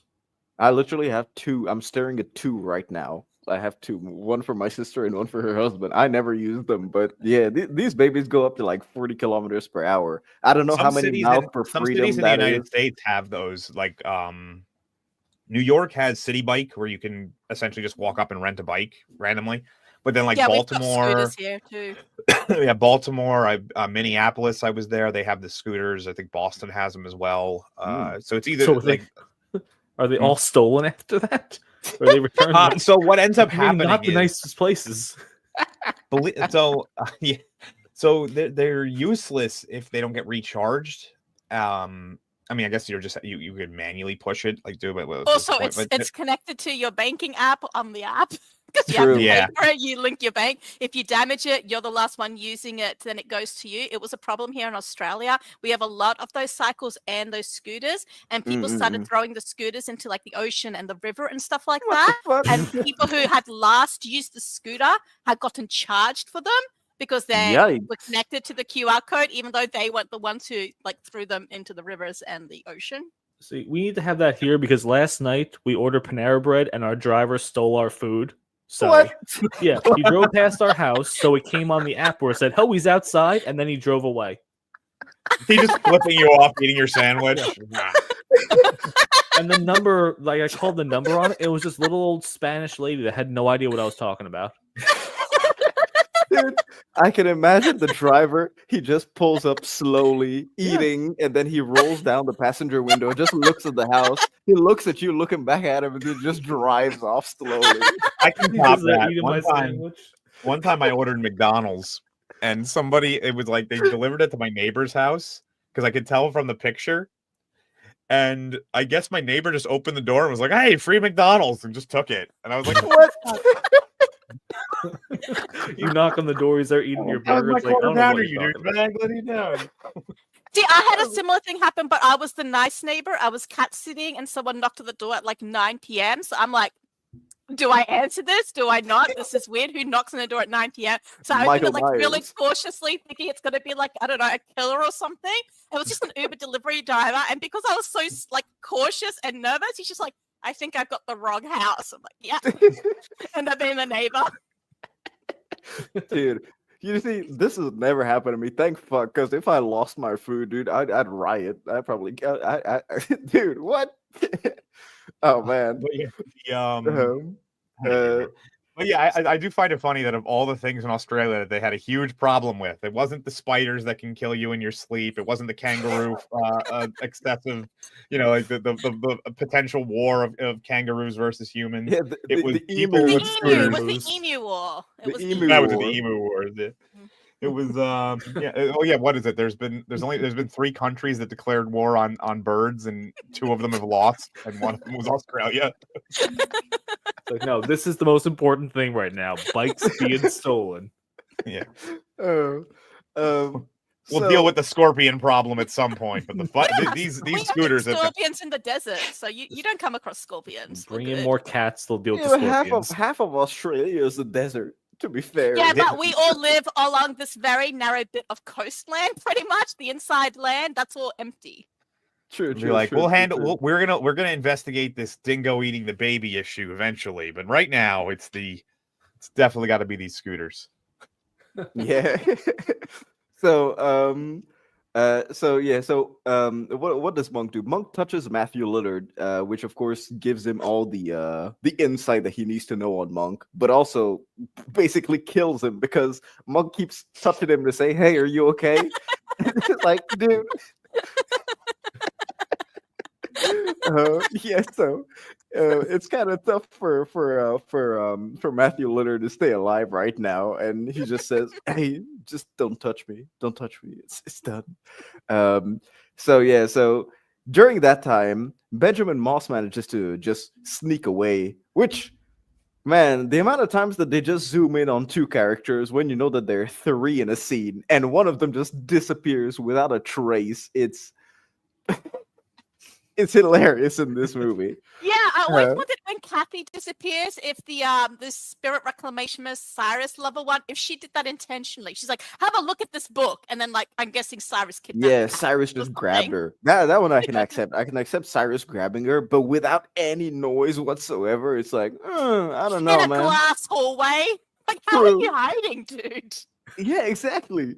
So Benjamin Moss goes and looks for his money, and he passes again this is the firstborn son ghost, and then he passes, of course, there she is, the angry princess with some two-host censorship because I love his.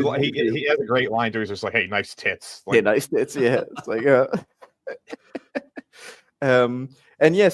those are the three pedestals. So basically, kind of would have been a weird stream right now. Now that I'm thinking about if she was on here, and like, hey, so what was it like being naked in this particular scene? And how about the next scene where you're naked? Like, let's get it out of the way right now. Are they real? Yeah. Technically, she'll tell you that they're fake because prosthetics, man. Yeah, they were prosthetics. Oh, why'd you ruin it for me? Sorry.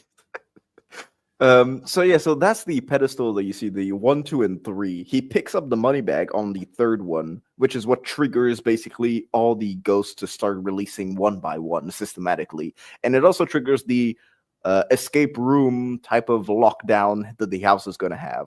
So what it basically does is the house shifts as the ghosts are escaping, but when all the ghosts have been released, I think that's when the house is completely on lockdown. So yeah, and because she says she snuck in, even though my theory is she was already in the house. But she said it wouldn't be able to now that the house have shifted. Everything is locked off. She mentions that well before all the ghosts are released. They're I mean, technically, she probably was in there before, since she's in cahoots with Cyrus, or either he gave her a special entrance or something like that. So I can. She's got her own key, her own over the top key. She came in through the back or something like that before everything locked down. That's how she justifies it to Monk. Yeah.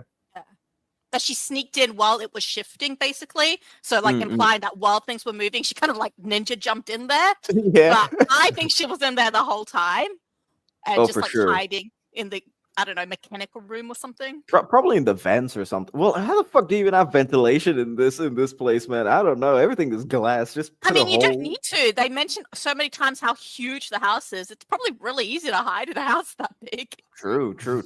Yeah. Yo, Cannoli, hope you're doing good, man. Hope you had a great Thanksgiving, man. Can you imagine they like walk in and like they're all the glass? They're like, "Hey, who's that lady? Like 7 rooms over that way." And she's just like, so you don't see me. The angry princess could be spying 2 people in the back room, you know, Lady and Cyrus, get everything away from the beginning. So the angry princess gets released, and there she is with a bit more censorship. And now I do have the clip for this kill because this is probably one of my favorite kills, probably of all time, to be honest. With all the horror movies I watched, this is probably arguably one of the most memorable kills in all of horror. So let me play the clip and then we'll discuss it.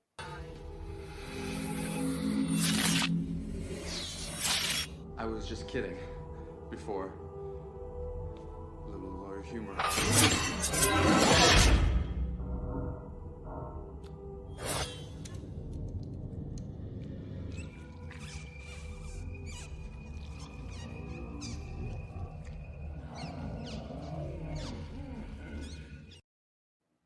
Dude, the way his eyes move as he's already been sliced, I think that just adds so much to it. Mm-hmm. You see the brain and everything too. Yeah, you have to watch it, dude. Well, no, they're gonna watch the original one because that's. Well, yeah, sure. You guys can actually watch the original one from 1960 on B-sides. It's a William Castle movie, so yeah, it's a William Castle original. I like it. I think it's a really, really fantastic. It's really not on the same level as this one, but on its own, as someone who really likes black and white films, I think that it's a standout for that era. So yeah. I do like that he says that he was just kidding, which then implies that he's like, no, they're not nice at all. Like they're disgusting. I'm just, which I guess they're all sliced up and shit. So I wonder if Cyrus knew he was going to make this comment, so that's why the princess comes out first. Because in the Zodiac, it's the firstborn son that starts the Zodiac, not the princess. True. So I'm like, maybe he didn't intention. Like, that lawyer's a seedy dude. He's going to say something. Let her out first. Take him out. I wouldn't be surprised. Cyrus kind of planned every little detail of this, so he knows everyone what they do. Yeah, I actually think that's a good that's a good point. It makes sense though when you say it like that. Yeah, it is a good point. But yeah, Cyrus, man, your plan is contrived as fuck. Like one wrong thing and it is done. But dude, this is such a cool practical effect. Really, I genuinely still wonder how. Yeah, I was really shocked that they cut him in half for real. It's crazy. Yeah, so was he. He didn't realize what he was signing up for.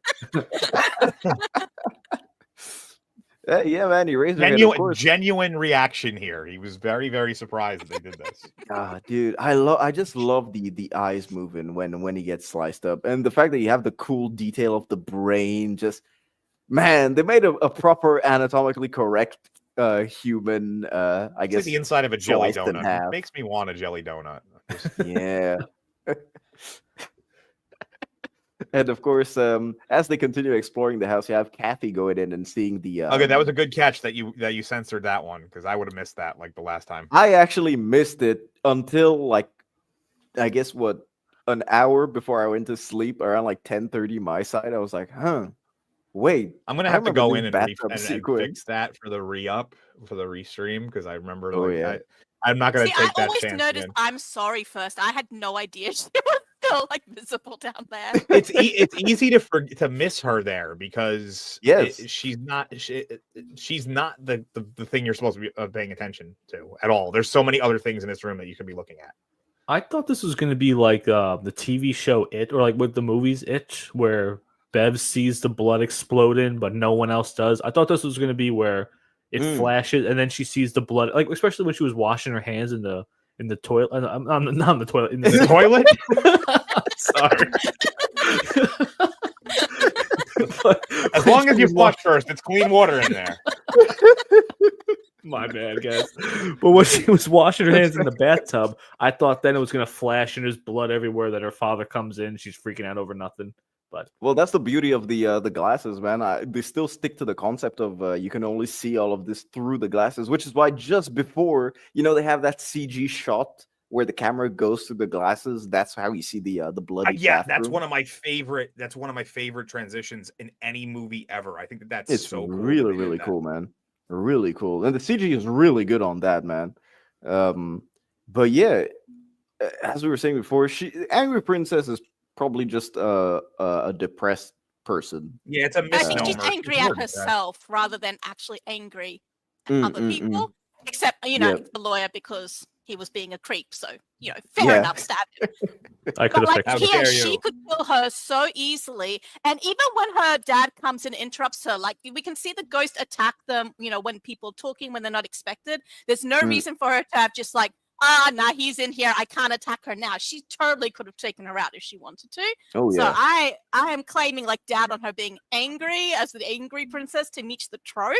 She's just a depressed princess. And what do you mean that he was just being a standard lawyer, a nice 80s lawyer who's like, hey, what's up? How you doing? Nice tip. Let's go. Where's my money? I like his joke in there for if she's having a bad day. Do you have bad representation? Yeah. Dude, Dark Hour, you should probably clip that for one of like your Disney reviews or something. Better representation. Yeah, there you go.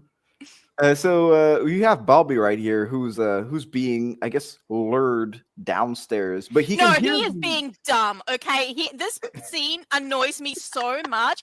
His mum has been dead for 6 months. That's it. He does not recognize her voice, and he thinks that the bad woman's very girly voice is either Kathy or Maggie, who neither sound anything like her. This kid's not a toddler, but he's behaving like a toddler here, and that bit really annoyed me. I'm like, no kid is going to be like, Kathy or Maggie, this totally different voice, and ignore the mum being like, stop, don't go down there. Like, this is the kid's fault. He should have died. Especially he should have died. Shit. That was just, I mean, come on, Australia is Bobby. supposed to be like a really fun-loving place with less violence. I mean, Guys, especially if Bobby considering. died, that would have been well deserved because he was being so dumb at this part. And I'm just like, I understand they need to progress the movie, but what is it with movies having little boys, or only little boys? Like they do it in the Purge movie too, where they're just so unbelievably dumb and oblivious and put everybody. Okay, I'm gonna let you in on a little secret, Avalon. Boys are dumb. No, but this They're is not all weird. realistic dumb. This is well above realistic. I mean, dumb. to be fair, the movie does establish that he's maybe above average intelligence for a kid his age because he keeps looking up true crime stuff, keeps learning big words like decapitated and stuff like that. So technically, they do establish him as someone who's fairly smart. So this is really dumb on his end. I'm with you. Yeah, Avalon. exactly. And like you're not going to listen to your mum being like, no, don't go down there. Go upstairs, Bobby. That makes him want him to do it more. That is the fact that his mom's telling him not to do it. That makes him want him to do it more. Probably Like, just want to ride the scooter Bobby's downstairs. He's like, you know what would be really smart if I just took this scooter and tried to ride down these stairs. That's exactly what I'm going to do. I'm just going to go. It's like, is there a cardboard box I could jump off the roof in while I'm at it? Because that's pretty much what little boys do. So more slots open because more slots get released basically, and ghosts are releasing more and more. And what Matthew Lillard is explaining is that everything is made of glass, man. We can't break this shit. This is hard tempered glass, and all the incantations are made to contain the ghost. That's what he's explaining to Monk and Rah Digga right there. Now the boy sees the torso. Yes, this is it. So, well, technically, this is the head. This is the torso. There we go. Really, really cool effects, man. This is actually a dude who didn't have any legs, the actor. So, yeah. Oh, cool. The head too? Where's Where's his head go? He had a head, but he didn't have any He was legs. very, very committed to the role. Yo, CLS. I'm just waiting. I'm waiting for like the amputee version of Peter Dinklage to show up and be like, we amputees shouldn't be playing amputees. We should be playing other roles, and then just amputees just never get a role ever again. So yeah, I mean, technically, maybe this is Walt Disney's head, man. They took him out of cryo sleep. They just said, "Yeah, fuck it, we need you for the movie. We'll wrap you in plastic so they don't recognize you." But yeah, the torso is pretty cool. Sadly, this is kind of like the only shot that they have of the torso, except for when they're spinning on the ring at the end. It's not a particularly effective ghost to chase them. True. No. One staircase and it's over. Because they still all the kind ghosts, of, I'd rather be chased by him because you can just walk calmly away. You're they good. still sort of adhere to some sort of rules. They still walk. They don't fly. You know, they still have to go down the hallways and stuff so he would probably be pretty ineffective. It's good for the one shock the shock moment. But the after that, I don't think it's really all that useful for him. I also don't think he was violent because just like his wife wasn't violent, the withered lover, and this guy being a torso, he's the victim.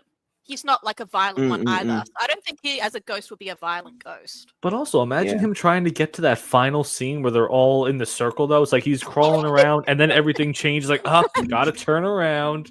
Crawl. He probably just roll. Appeared. They just kind of like disappeared and reappeared there. They didn't really walk. True. He's actually on his way there now. He's just like, it's gonna take me a while. I'm just gonna 90-minute movie. I'll be there at the end. like the scene in Monsters University with the snail who's trying to get across the campus. He's like, yeah, dude. You see him running, but he's not moving. Shit is hilarious. Yeah, they could have done 1,000 spin-offs of this movie. Matthew Lillard has an epic neck, bro. Like that is a muscular ass neck, dude. For real, man. Dude is muscular. Looks like he's got a weird bulge, though. Like, can you see that weird little? Oh yeah, bulge on the left side, yeah. Dude probably has the biggest veins, bro. Yeah, he's like this guy never misses neck day ever. Dude, you couldn't knock out Matthew Lillard if you tried, man. You could never do it. I love that I don't even know his name in this movie. It's just Matthew Lillard. Yeah, that's like you have not said his name. Shaggy, or Matthew. You have not once said his name this entire review of it. His real name is in the movie is Dennis Rafkin. I was gonna say Daniel Rafkin. No, Dennis Rafkin. Matthew Lillard is much cooler than Dennis Rafkin, dude. What a weird ass fucking name. Man, what the hell? Nobody wants to be named Rafkin. Rafkin, yeah. So basically, what he's doing right now is he's discussing with Monk. Monk says that he wants to go find the Bobby, of course, because Rah Digga lost Bobby, and she's a real shitty babysitter. She's the worst nanny. I kind of wish she was here like. I kind of wish she was out here afraid to losing fire kids her. in glass houses and shit. Like, not listening to the Joe, boss. sorry. The boss is like, "Stay here, don't move," and she's egging them on. I'm like, "Come on, nanny." I'm sorry, Joe. What did you say? I was gonna say I really hope it was something where he was like afraid to fire her the whole time. Like every time he would try to reprimand her, she would just go like full gangster on him. Yeah, he's like, hey, she's from Newark. I ain't fucking with that shit. So yeah, and so Matthew Lillard, he finally agrees to go downstairs and go and see the ghost to try and help find Bobby. And Bobby's basically AFK right now. Dude died. That's it. Why did this happen with the record? Because he did the recording device in the beginning of the movie, and then he had it for this scene, and then that was it. That was all the character arc we needed for this device. Yep, that was it. Oh, they found the device, and they hear him screaming, but they didn't hear his wife through it at the end because he stops it too soon. Because I always wondered if he would have heard his wife. Yeah, that's what I was thinking too. Like, why didn't it play a few seconds more? Then we get to hear the wife, and then Tony go, "Wait a second, there's actually a ghost here." Yeah, and interestingly enough, like Tony Shalhoub is the last character to know that ghosts are actually real. Because I think it's only about 3/4 into the movie where he finally puts on the glasses and sees the ghosts, which is crazy. That far into the movie, man. Yeah, he holds out for a long time. Like literally everyone else is like, "There's ghosts. I've seen them. They're over there." Like his daughter is slashed up, and he's like, "Oh no, this isn't real." It was right before that. He was like, "Yeah, ghosts aren't real," and then his daughter's on the ceiling. It's like, "Oh, just gets dragged." Yep, something's up here. He's like, "No, there's a logical explanation for this. I swear." Yeah, I'm telling you, James Gunn probably wrote that part because Fred in Scooby-Doo Spooky Island says exactly the same thing. It's like there's absolutely no such thing as boom, the monster just pops him. Monsters, man. I'm telling you, Scooby-Doo Spooky Island. Yeah. Why is Spooky Island not a theme park by now? Dude, that'd be great. Every time I see that, I think, why? Like, because I have Disney and Universal here. It's like, why aren't you making more spooky stuff like this? Dude, true. Get Rowan Atkinson to pop in and be the mascot for Spooky Island, like Emil Montevarius in Spooky Island. It's just like, yeah, fuck it, we can do this. Hire Rowan Atkinson full time to just run the amusement park. That would be fantastic, and they'd probably make a shit ton of money too. Isn't he super old by now? Like, could he even Probably. run the theme park if he wanted to? He can Mr. do Bean's it. always He can do welcome it. here. Yeah, Mr. Bean can do it, man. He can do it. How old is he? 69. Nice. Oh, really? I Yeah. thought he would be in his 80s or something. No. How old was he during Mr. Bean? Isn't he like 40 or 50 there? Yeah, he was in his He was also 69 then. He's actually just always been 69. Yeah, he was in his 40s when he did Mr. Bean. Yeah, let's say late 30s to mid 40s. That was when he was doing Mr. Bean. Do you know Tim Curry was originally supposed to be in that role, but he didn't like Scrappy Doo. That's why he backed out of it. What? Yeah, that was his. He hated Scrappy Doo. That's what I read online. That he was supposed to be that role of it, but he hated Scrappy Doo with a vengeance. So I he's like, mean, "No, I'm not doing fair. this." Man, yeah. Scrappy is annoying, so that's a fair. I don't know. They did him dirty in that one. Yeah, Scrappy Doo pees on Daphne, man. That was it. Hey, she was into that sort of thing. Yeah. So we finally see the mom half burned. I'm surprised that Bobby isn't more scared of this because I mean, even if it's your mom, man, like, yo, she is half burnt and it's a ghost. It's funny you'd because be of a all bit of scared them, than this. of all of them, she's probably the least messed up. I think that obviously it's done on purpose, but she has the freshest wounds and stuff, so she should probably look a little worse. Yeah, I'm she would probably not- look like Freddy Krueger, to be honest. Yeah, I'm gonna say I'm not an expert in burn victims, but I'm pretty sure she would be head to toe in burns, right? If you Oh, died yeah. from that. Yeah. For sure. I mean, either Oh no, that this much or the burns mix that of she had half a body. desensitization. That's enough to kill you. Really? Oh, okay. yeah. Yeah. Technically, you more often than not with fires, you die from the smoke inhalation, not the actual fire. Oh, But third degree burns like this, you're dead. Like Yeah. it's very There's actually fourth and fifth degree burns. I don't know if you know that. But those are chemical burns, right? No. So a fourth degree burn is anything that goes into the bone. Oh, what the And then a fuck? fifth degree burn is anything that burns clean through the bone. What? Oh wow. Yikes. No, you don't hear about them that often because they're pretty uncommon. Most people don't survive if you have those levels of burns, so no one ever really mentions them. It's basically just dipping your hand in acid at that point. Yeah, it's like basically the burn goes totally through the bone. Just like stepping in lava. Yeah. True. Yeah. I mean, probably if you're next to a volcano and the like a rock, you get one of the hot rocks just go through your hand, you'd probably get one of those burns. Or It'd that- probably just go clean through. Or that dude from the movie Volcano where he was in the jumping head. in through the body. Oh yeah. Yeah. Yeah, volcano. Oh, and we also see Cyrus, who at this point we assume is a ghost. Yeah. Yeah, thank you, Dark Harry. You just traumatized me. That's what I do. Yeah.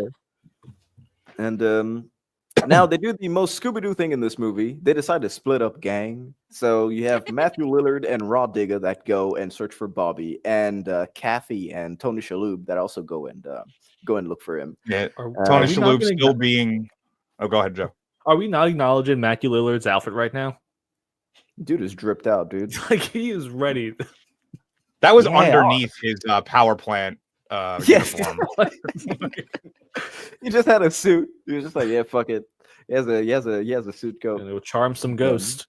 Hell yeah, man. And so yeah, Rah Digga finally sees the hammer.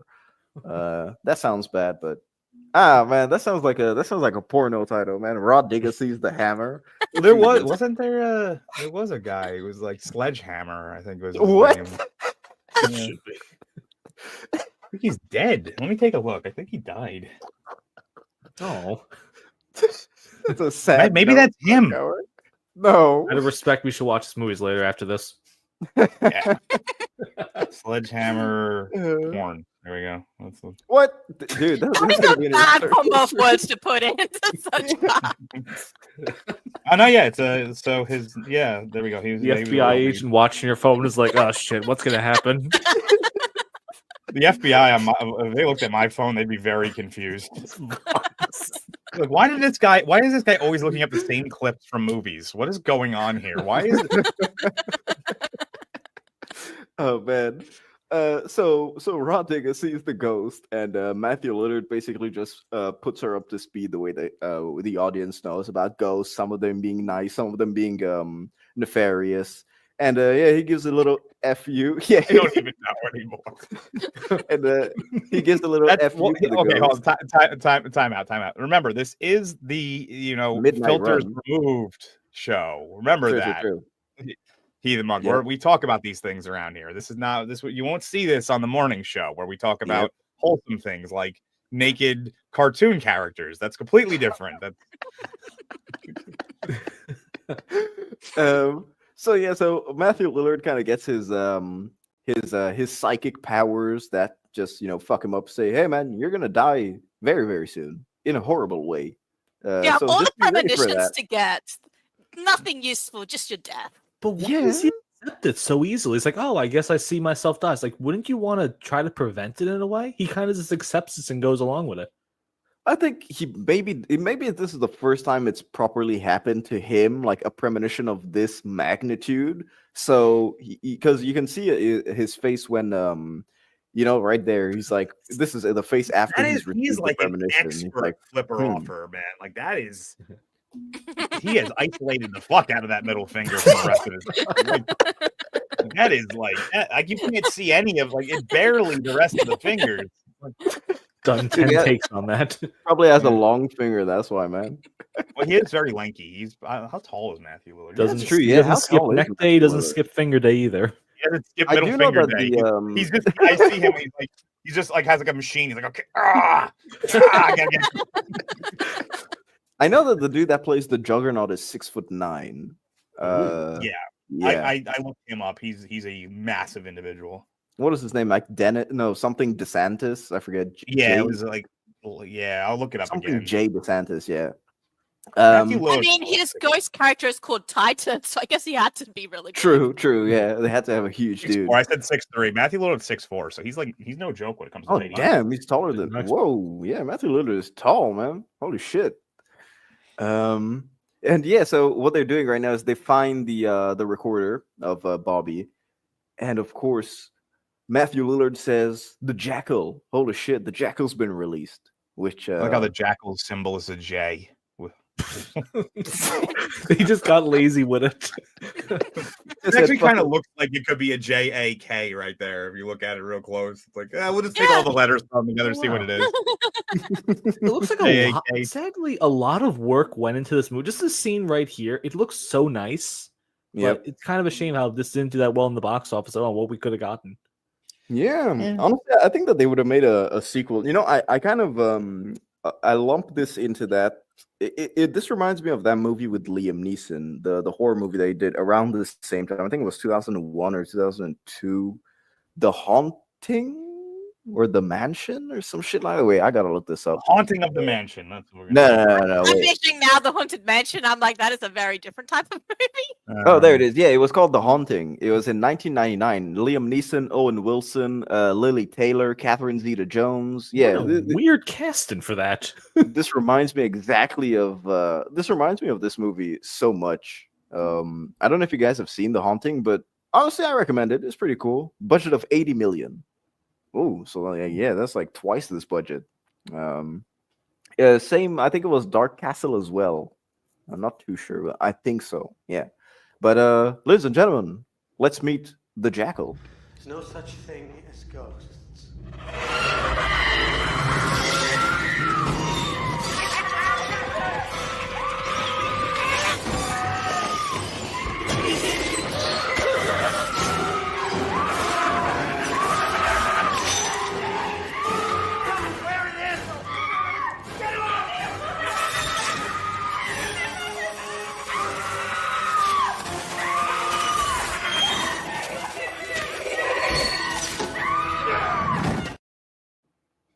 Do they ever explain why flares just deter ghosts?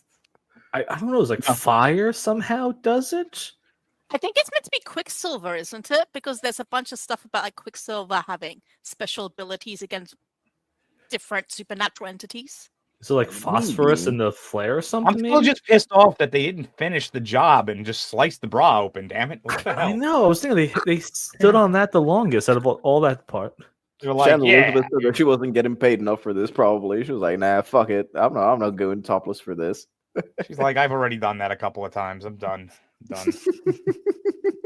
Yeah, I mean the Jackal is pretty cool. I literally sold an entire movie in American Pie for you guys. Let's go. Come on. True. Yeah, man. The Jackal is ruthless. I do love the I don't know how they did the claw effect when they show the scratches on her face, but that still holds up really well. I wouldn't be. This was they had some early levels of CG, so that might have just been what they. Yeah, but did keep in mind, that. like liquid stuff was really hard to do up until quite recently.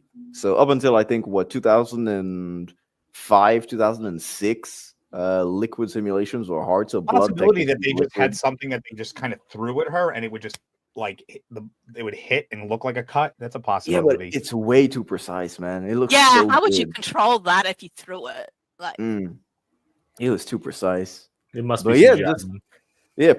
probably. But that's just a testament to the good filmmaking that there is and the love that was put in this movie. It still has us guessing, like, what, 20 years later, more than 20 years later, about how they did something. So yeah, the Jacko, man, cool design. I love the attack. Probably the coolest design out of all of them, to be honest with you. There's something especially off-putting about the Jackal because of the cage around the head and everything. Yeah. Yeah, it kind of looks like the Miner 49er from Scooby-Doo 2. No, I don't know that. Okay. I don't have like an encyclopedic memory of the Scooby-Doo movie. They also call him Hell's Winter, and I really wish they elaborated on that because I feel like that's leading to something, but I don't really understand what it's meant to mean. Also, I like the way the bars are bent, almost like the Jackal itself was ripping it open. So, a lot of detail in this that we probably don't really get the full story of unless you're looking it up. True. Yeah, I think it's a shame that they didn't manage to put the backstories of the ghosts into the film. They would have been great because even on Wikipedia, it gives you a lot of the backstories. But of course, Eclectic Goat made a fantastic video for us. Though we're probably gonna see in not too long because we have the huge expo dump on each ghost pretty soon. It's kind of in the style that she does her videos, so I figured it was a good little way to show that off. Yeah, of course. So now, of course, while they're trying to escape the Jackal, the glass door just shuts, and since the house is moving, and he gets stuck outside, and Matthew Lillard and Rah Digga meet some more ghosts. Oh shit! Oh, you didn't block it. There you go. Wow, we missed it. I even forgot that she was in this one. He's also one in the bathtub where she basically disappears into the background, but not when she's center station well lit. We missed it. YouTube, this is educational. Okay, this is an educational. So people on the chat, this one, just there for 1 second for you, so you can enjoy some uncensored titties. Boom. That was it. You don't give a shit. It's not your channel. True. Honestly, if that gets caught, I'll fight it. Yeah, dude, it's education. Just list the videos. Educational. Done. Boom. Educational. How to stab a motherfucker. And so what do you guys think of Kalina Ortezia's entrance, looking like fucking Tomb Raider for a second, saving them? I don't like her as a character. I always felt that of course she's very underdeveloped. I don't understand. She doesn't what make the hell. sense. No, not even close. It just doesn't make sense. When you learn everything about her, it's like, why do you care so much in the beginning, and then later on, it's like even the way she speaks later on when everything's revealed is totally different. Yeah. I don't know. She's kind of, in my mind, she's just there for exposition dumps. Because every time we have a proper exposition dump, she's the one that's giving it. So it's just, she's a plot device, basically. She's like Joseph Gordon-Levitt in Inception. She's just there to tell the audience what's going on. Yeah, exactly. That's kind of it. And that's kind of like an insult to Joseph Gordon-Levitt in Inception, because at least he was interesting. She's just like, yeah, come with me if you want to live. Here's some exposition. And fuck off. That's it. Here's a massive book that answers all the questions you have. Yeah, that's pretty much it. So I took the liberty of highlighting the important parts. Yeah. And there's the close-up shot that we have of them reading the book, just as Kathy just disappears. Boom, gone. And we don't also, I want to point out, if if you actually had a book from the 1500s, like she claimed this one is, you would not be treating it like that. You're not touching it like that, because all the oils on your hands would destroy that book and the papers. It's white gloves all the way and delicate. Like, that's not a 1500 book. She might as well have just said it was a copy from the 18th. Just the fact of oxygen touching the pages, like, done. Yeah. Done. It's crazy, man. So Callie disappears, and they start to get attacked by the first son. Well, not and the really first one- attacked. He just Well, kind of yeah, looks at them. He's just menacing. You know, he's just He's standing staring there. at me. He just Menacingly. floats at weird angles and looks at you like he's not a scary Yeah. ghost. Dude, if I saw the first son, I'd just be like, yo, what's up, man? Like, cool. Be like, you hey, want to play? That hurt. I mean, he Like, has a you bit of feel an that? evil smirk, but like that is literally the worst he does. He floats upside down, he floats sideways, and he smirks at you. To be honest, how hard can a kid with a mini axe hit you? Like, you'd probably kick him. Done. That's it. Yeah, he's not dangerous. Like, threat He level wasn't even 0. smart enough to get out of the way of that damn arrow. Come on, like how? Well, the arrow hit him from behind, so like, he True, probably true, didn't even know it true. was coming. And so yeah, the house is on full lockdown now. So the exterior is CG. All of this is green screen CG. But just when the house is closed, it's a bit CG. But all the lighting is CG. The exterior is CG, but the house itself was real on the set. And I think I have a picture of it. If not, I'll pull up a picture first to see because I found one online. Now, just as Matthew Lillard and Rah Digga are trying to leave, well, try and go to a better place in the house, there's the weird, how do I say this, compression door is what I could call it. So the walls basically close in on themselves and are going to squish Matthew Lillard. And he gets separated from Rah Digga and gets beaten up by, what is this? The Torn Prince. Yeah. And let's say the Torn Prince really likes his sparks, man. Every time he hits the bat against something, it's just a ton of sparks flying. It's pretty cool. It's not even a metal bat; it's a wooden bat. In his cage, he's got a car. So isn't that meant to be like the sparks from the car? I don't think so, because he has his car, but they never really show his car, except in that one scene where they just show him on the car staring at the lawyer walking. But then whenever he's attacking someone, the car isn't there. But maybe it's because of that. Maybe it's because of the metal bat. I'm not too sure, actually. I always thought it was an I incantation. thought it was wooden. No, that's wooden. But I thought it was like just him smacking the incantations just to fight him back. That's what it was. I thought we thought. Maybe the hammer, sledgehammer do that too. It's true, yeah. Because whenever they hit the mirrors, yeah. No, Yeah. you're right. Yeah. You're right. Yeah, it's the incantations fighting them back. Yeah, it's true. True. And Matthew Lillard does a really cool ninja move to roll under the closing glass and to escape the Torn Prince. I love how Rah Digga the whole time was like, "Hey, duck, move," and then he instantly knew what to do. Yes. It's These pretty are cool my because she was the one with glasses and Matthew Lillard wasn't, so he was just seeing the sparks fly basically. Yeah. And we see the great child and dire mother again. Which, I mean, I just wish that they had done more with these two because they look cool. I think the concept is really, really cool. And the baby noises you hear are really creepy with the image. Mhm, Well, I think they're creepy with the image. Do they Yeah, count as 2 ghosts or 1? One. they're They count two. as one. They're No? 2 because they count as 12 and they've got the 2 separate symbols. Really? And when they're in the circle, they're not together. Oh, okay. Yeah, it's really weird because True, it's the true, first true, time they're yeah. not together. Damn, all these True, things true, you true. miss watching it through the first time. Mm. Yeah.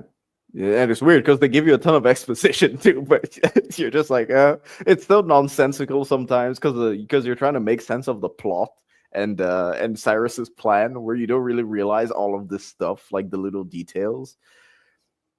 See you, CLS, man. Join the Discord, man. Join the Discord, so that we can Yeah. talk to you, because it's been a while since I've seen you in the chat on stream, man. Hope you're doing well, man. Hope you're doing well.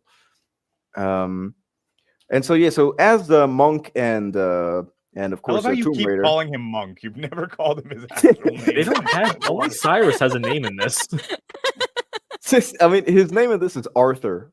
Like, nah, man. No, The only, we're the good only there. Arthur No, I you're- like no, is motherfucker, you're Mr. Monk. Morgan. Yeah, you're Monk, man. Yeah. So as he's escaping with Tomb Raider right now, they're being attacked by, if I remember correctly. Well, yeah, it is. It's It is the hammer, isn't it? Yeah, it's no, the hammer. he's him, and like they see them, but the kid and the mum, they also never attack anyone. They just stand Yep. menacingly, and the then hammer. the hammer is what chases them, Yep. and almost gets Monk because they forget about him because they're all reunited in the library. Exactly. Or above Yep. the library. He said, and the They master was forget like, "What the fuck are you doing here?" It's like, "Hey, I'm here to save you." It's like, "Come on, man, you're not here to save me. You're just here to dump some exposition." Yeah, there he is, the hammer with the sparks flying. Those are definitely those are definitely knocked out. But what it is they're like pulled forward. So they were probably like ripped out with a pair of pliers. Ugh. Yeah, there's a movie here with just this guy, I bet. Yeah, dude, it kind of like reminds me of the backstory for Candyman. Where I was just thinking that. yeah, it really feels like the backstory for Candyman. They could have made a whole movie on that. It would They be could make like a 13 nice movies. True. 13 tragic movies. Man, what a missed opportunity that TV show was, man. A really, really missed opportunity. And I can't believe they made a fucking Friday the 13th TV show, but they didn't make a 13 Ghosts TV show. Come on. Yeah. What a waste. And so Tony Shalhoub, they're all reunited and they're about to do an expo dump. And of course, just before that, the Jackal appears. And the Jackal starts to attack Tony Shalhoub. And the way that the frame rate is weird is they do this on 2s, not on 1s. So basically, instead of it being one frame, they basically take every second or third frame and stitch it together, which is why the attack kind of looks more aggravated, which I thought was cool. And you can only really realize it when you're going through it frame by frame, which, yeah, man, I like doing for these shows because you see some details. So he gets more lashes on the back than Jesus Christ at this point, and I was thinking you go Kunta Kinte, but whatever. And Matthew Lillard gives us the best fucking throwing of a flare ever. The dude he's locked in, man. He doesn't skip flare throwing day. He doesn't. Yeah, exactly. Skip neck day, doesn't skip finger day, flare throwing day. That's the most interesting gym routine ever. And they say Jared Leto's a method actor. Matthew Lillard's a fucking beast, man, and his coat is a fucking paid actor at this point. Because look at it, Rah Digga. The expressive faces that she has in certain sequences. Like, she's reacting to the wrong stuff always. They didn't give her a script. They just said, "Here's what's happening." She just hopped on set. They were like, "All right, this is it. This is what's happening now. All right, just be the black chick in a horror movie. That's all we need you to do." And she's like, "I got it." Because whenever they start doing the exposition on all the 13 ghosts, she says, "Oh man, fuck these white people. What is this shit, man? Black people don't do this." And so here he is, the massive expo dump. So what we learn in this scene is that Monk is basically supposed to be the 13th ghosts, and his wife was, well, it was planned that Cyrus. So do they confirm that Cyrus is the one that killed his wife? Yes. Yeah. Okay. Proper confirmation. The whole thing was pre-planned. I didn't think he killed her. I thought he just he realized she was dead and was like, "This is a perfect opportunity, 2 birds with 1 stone." Because she died in a that was fire. my opinion too. Yeah, because I think that the fire was a proper accident, but at the hospital, because Matthew Lillard said that he goes to the hospital specifically, and that's how he gets the ghost. So I think that the fire might have been an accident, but him using her, of course, as the situation turned out to be good, and then of course realizing that Monk could be the 13th ghost technically because of that. So I feel like he was just like, "Oh wow, jackpot, lucky day." Yeah, exactly. Can you imagine the phone call, Cyrus? Like, "Oh, your wife's in the hospital. Fire. Oh, that's so terrible." How much was she burned? Like, is she withered up at all? Like, is there? And they say 50% of her body. Ooh. At some point in the movie, she had No. I'm saying for the phone call. He's like, how withered is she? And you were still in love, right? There wasn't like divorce being pushed or anything like that. It was. And when you say 50%, do you mean like her organs or her toes? It's like the scene from I forget which scary movie. It's like down the middle in half, or like across the. Oh, there it is. So Rachel Percy Art says, I took it as he knew she was in the hospital on life support and he killed her. Probably the worst Could be uncle something ever. like that. I just I like to like envision him doing this like really sinister run, like pulling the plug With his cane tucked under his arm. with his cane, yeah, just like got it. And then sending in his team. So this is where we could use Eclectic Goat's video. Shout out to Eclectic Goat. Actually, we should plug her in the Yeah, chat. I definitely will be putting her channel and stuff in the description. Yeah. So we have the proper list. Dark Hour, I'll let you manipulate the video for the Eclectic Goat. I'll try. This is gonna be. Normally it's in order, so this is the first son. I mean, we could just play the video clean through. I mean, it's for like 2 or 3 of them, talk about them, and then come back. Yeah, sure. You do it. The firstborn son is dressed as a cowboy, having died in a duel with another neighborhood boy. The motto in this goes short life, don't bring a cap gun to a duel when your opponent is bringing a broadhead arrow. Billy Michaels now spends his days trapped in Cyrus's house, crying, I want to play. Jimmy. Nice. Oh yeah. Once she told me she liked this movie, I was trying to come up with a way to get her involved that was a little bit different, and I thought this was a good way. Yeah. All right. Play it. Yeah, it's in order. So the torso is next, anyways. Okay. Gambino was a second-generation gambling addict whose habit finally caught up with him. It isn't smart to bet on a fight with the mob when you can't pay for your losses. Jimmy was chopped into pieces, wrapped in cellophane, and sent to sleep with the fishes. While his ghost appears only as his torso, his screaming head can be heard wherever it goes. Ooh, that's actually. Wait, do we hear screaming heads? Well, I don't remember technically, hearing the head scream. Some of this is just from the lore. Technically, this is what the lore is supposed to be. But yeah, I don't remember if his head screamed in the maybe. Well, he was all covered in cellophane, so. True. Yeah. True. In cellophane, no one can hear you scream. The maggots on this one, it just always grosses me out so much. I never noticed that until just now. You never noticed a maggot near the mouth? It's How so did you not fast. notice that?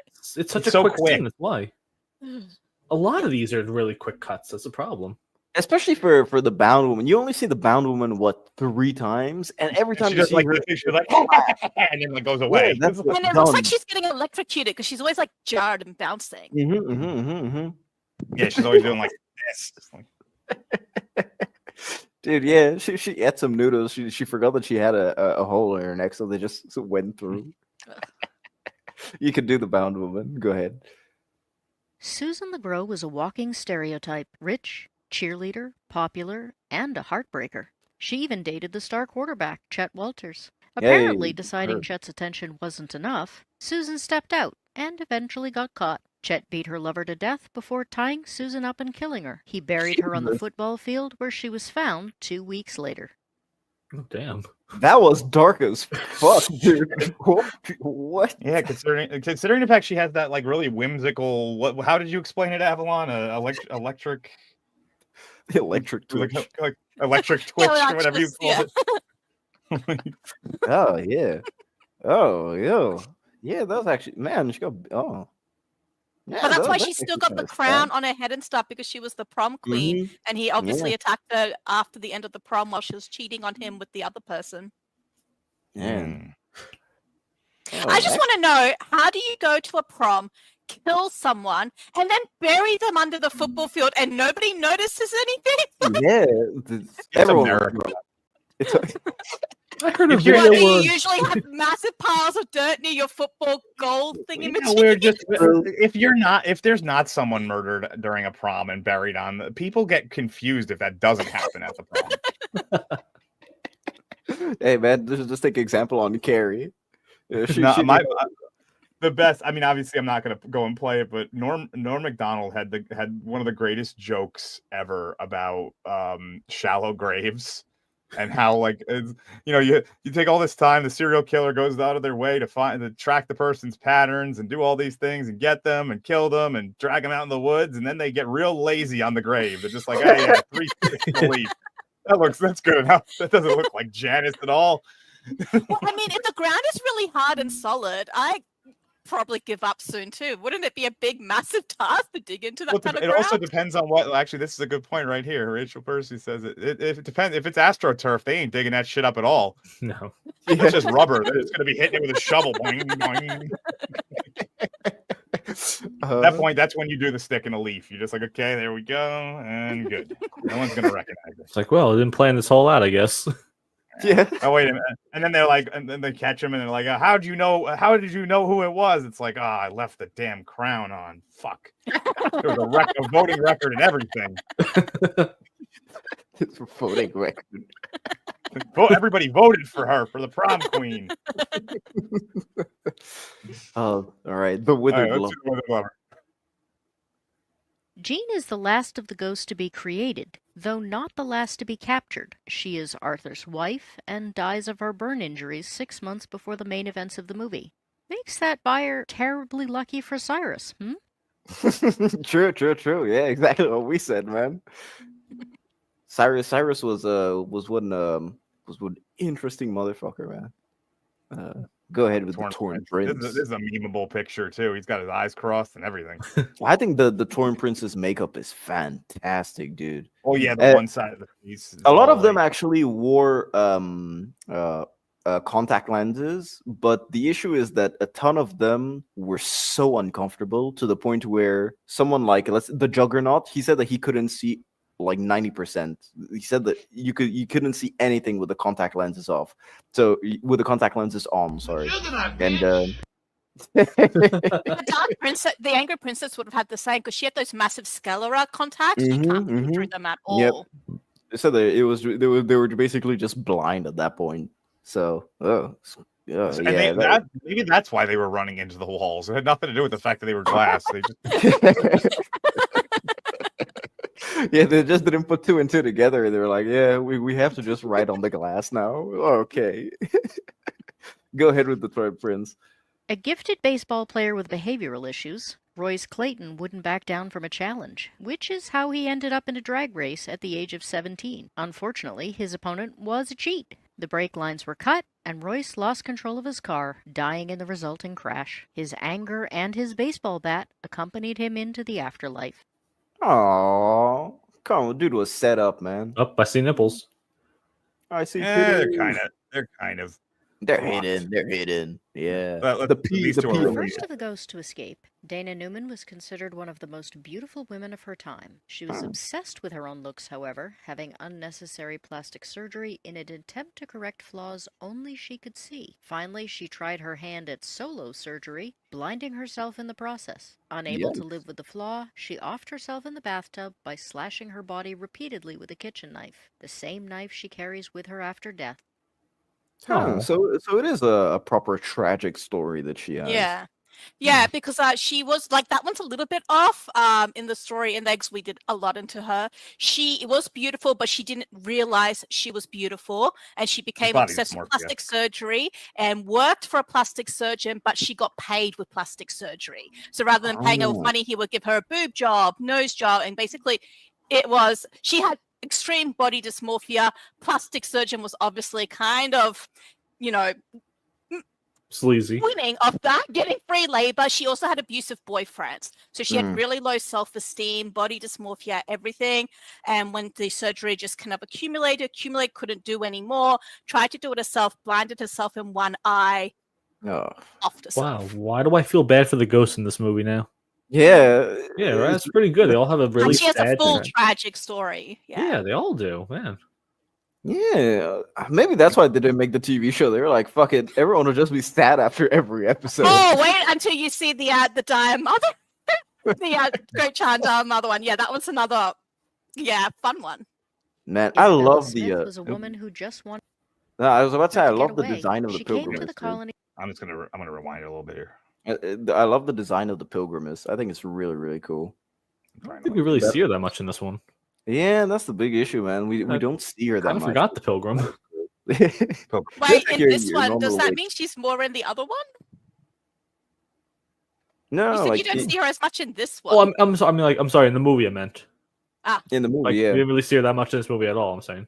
Only see her like what 3 times? Yeah.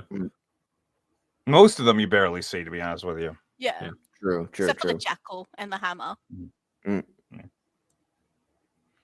Isabella Smith was a woman who just wanted to get away. She came to the colonies looking for a new life. Unfortunately, the colonists wanted nothing to do with a single woman alone in their tight-knit community. A series of tragic events led, as these things do, to accusations of witchcraft. And, after escaping a burning barn with nary a mark on her, Isabella's fate was sealed. She died a slow, painful death in the stocks by stoning and starvation.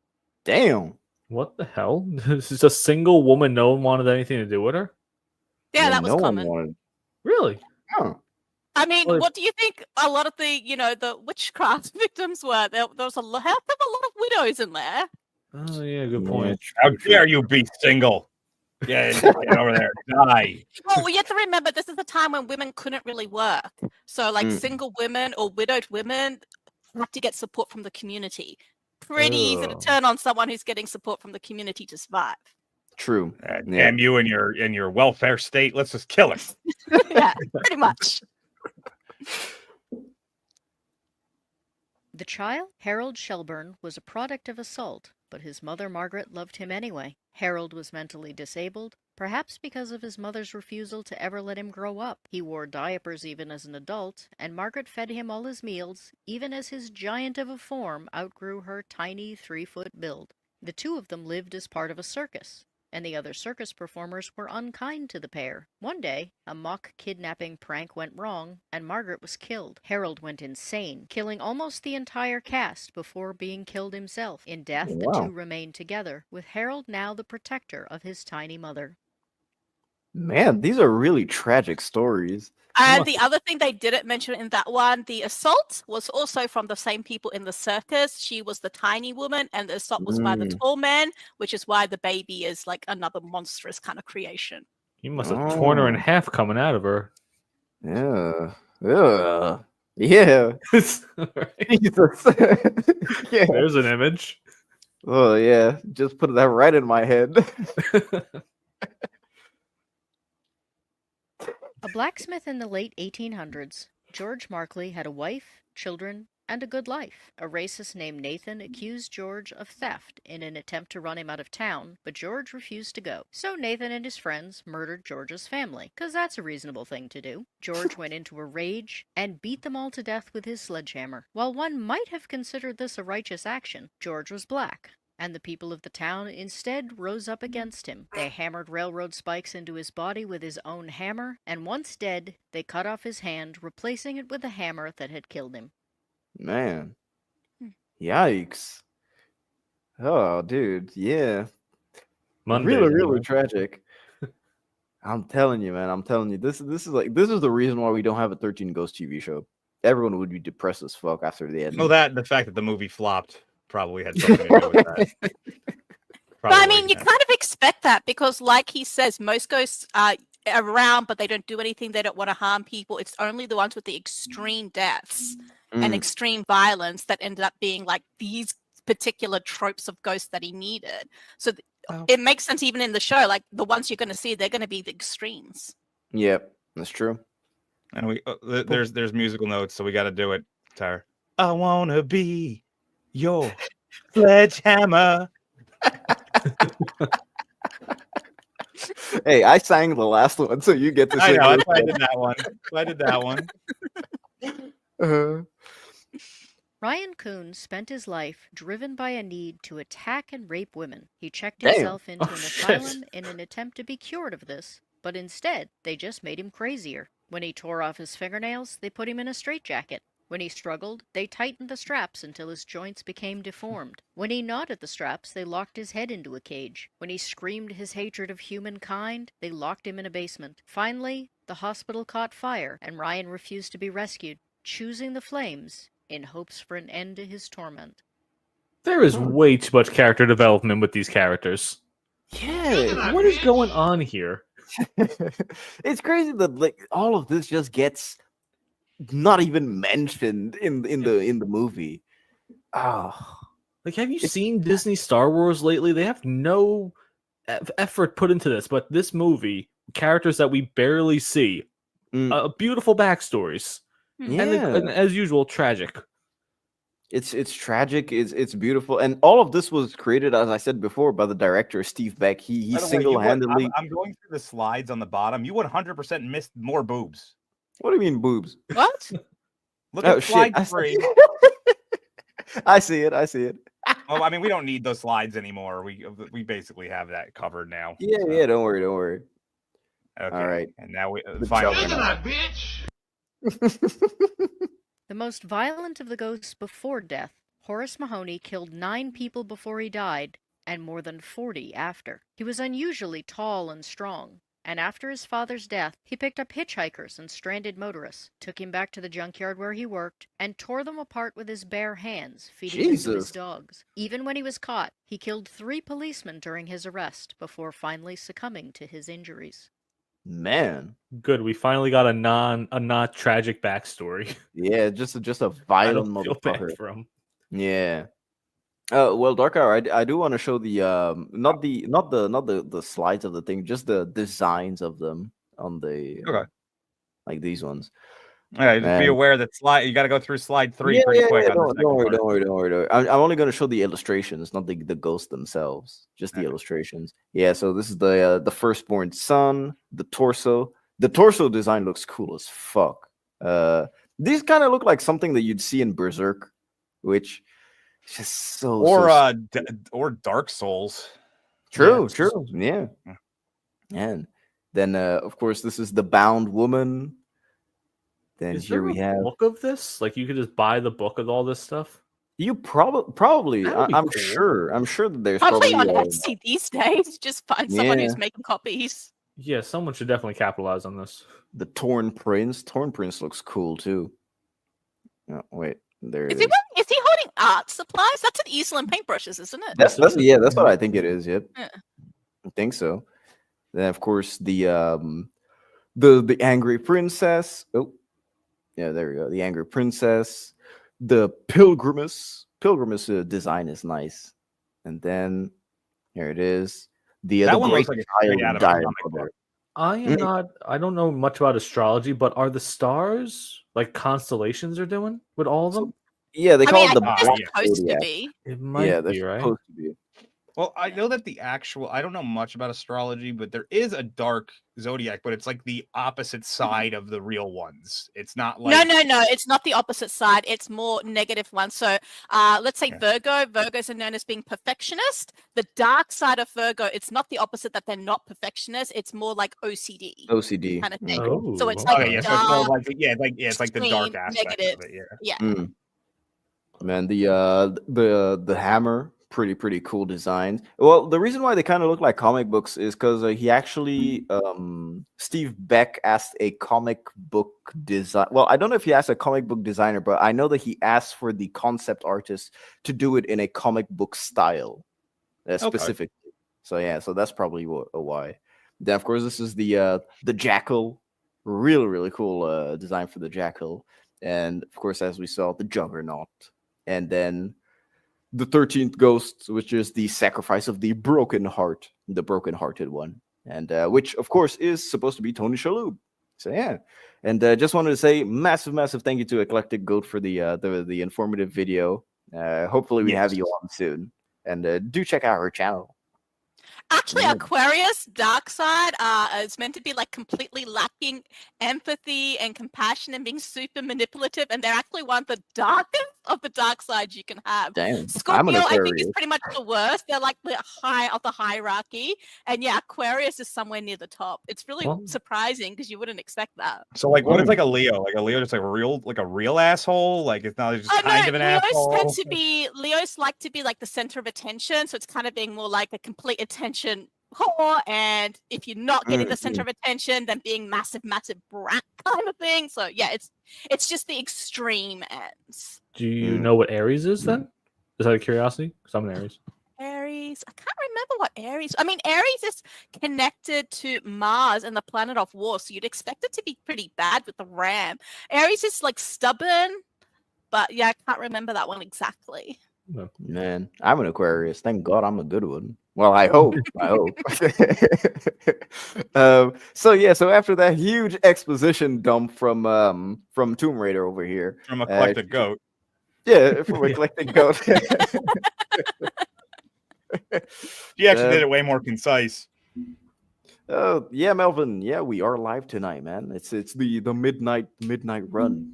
Yeah, actually, you got the number wrong, by the way. We have already done 2 of these. Remember, we did Fight Club. We did. Wait, Fight Club was a midnight run? Yeah. Are you sure? Yeah, because that's the only way that we were able to get Despot on.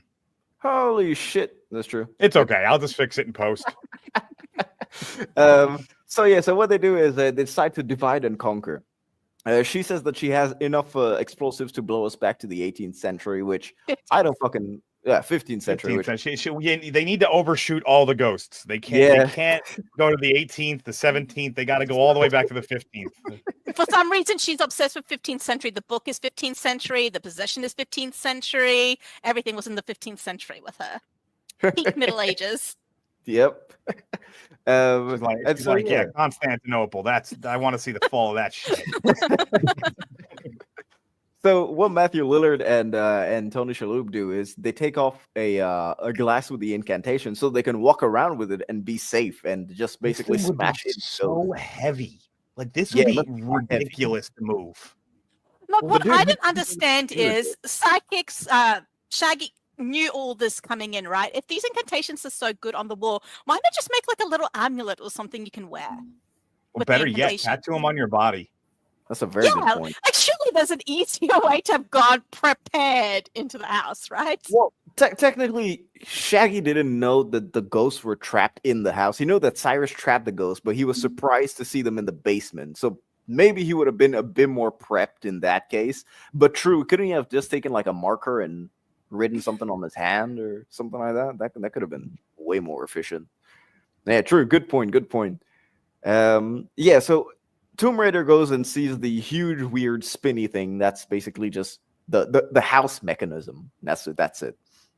And she goes and does that while Matthew Lillard and Tony Shalhoub get attacked by the Torn Prince. They fuck him up good, man.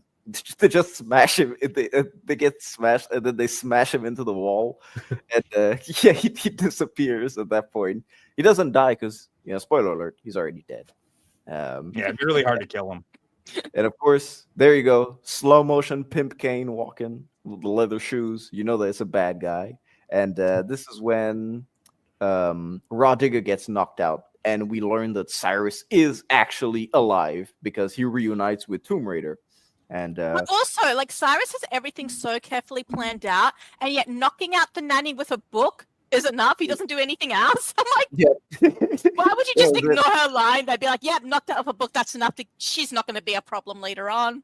Sure, they didn't even tie her up or anything because the first thing she does when she wakes up is fuck up his entire plan. It's like, yep, that was the one job you had, man. He didn't do it. And she's like in the perfect place to do it too. She's in that mechanism room that she got showed to with Tomb Raider. Like exactly.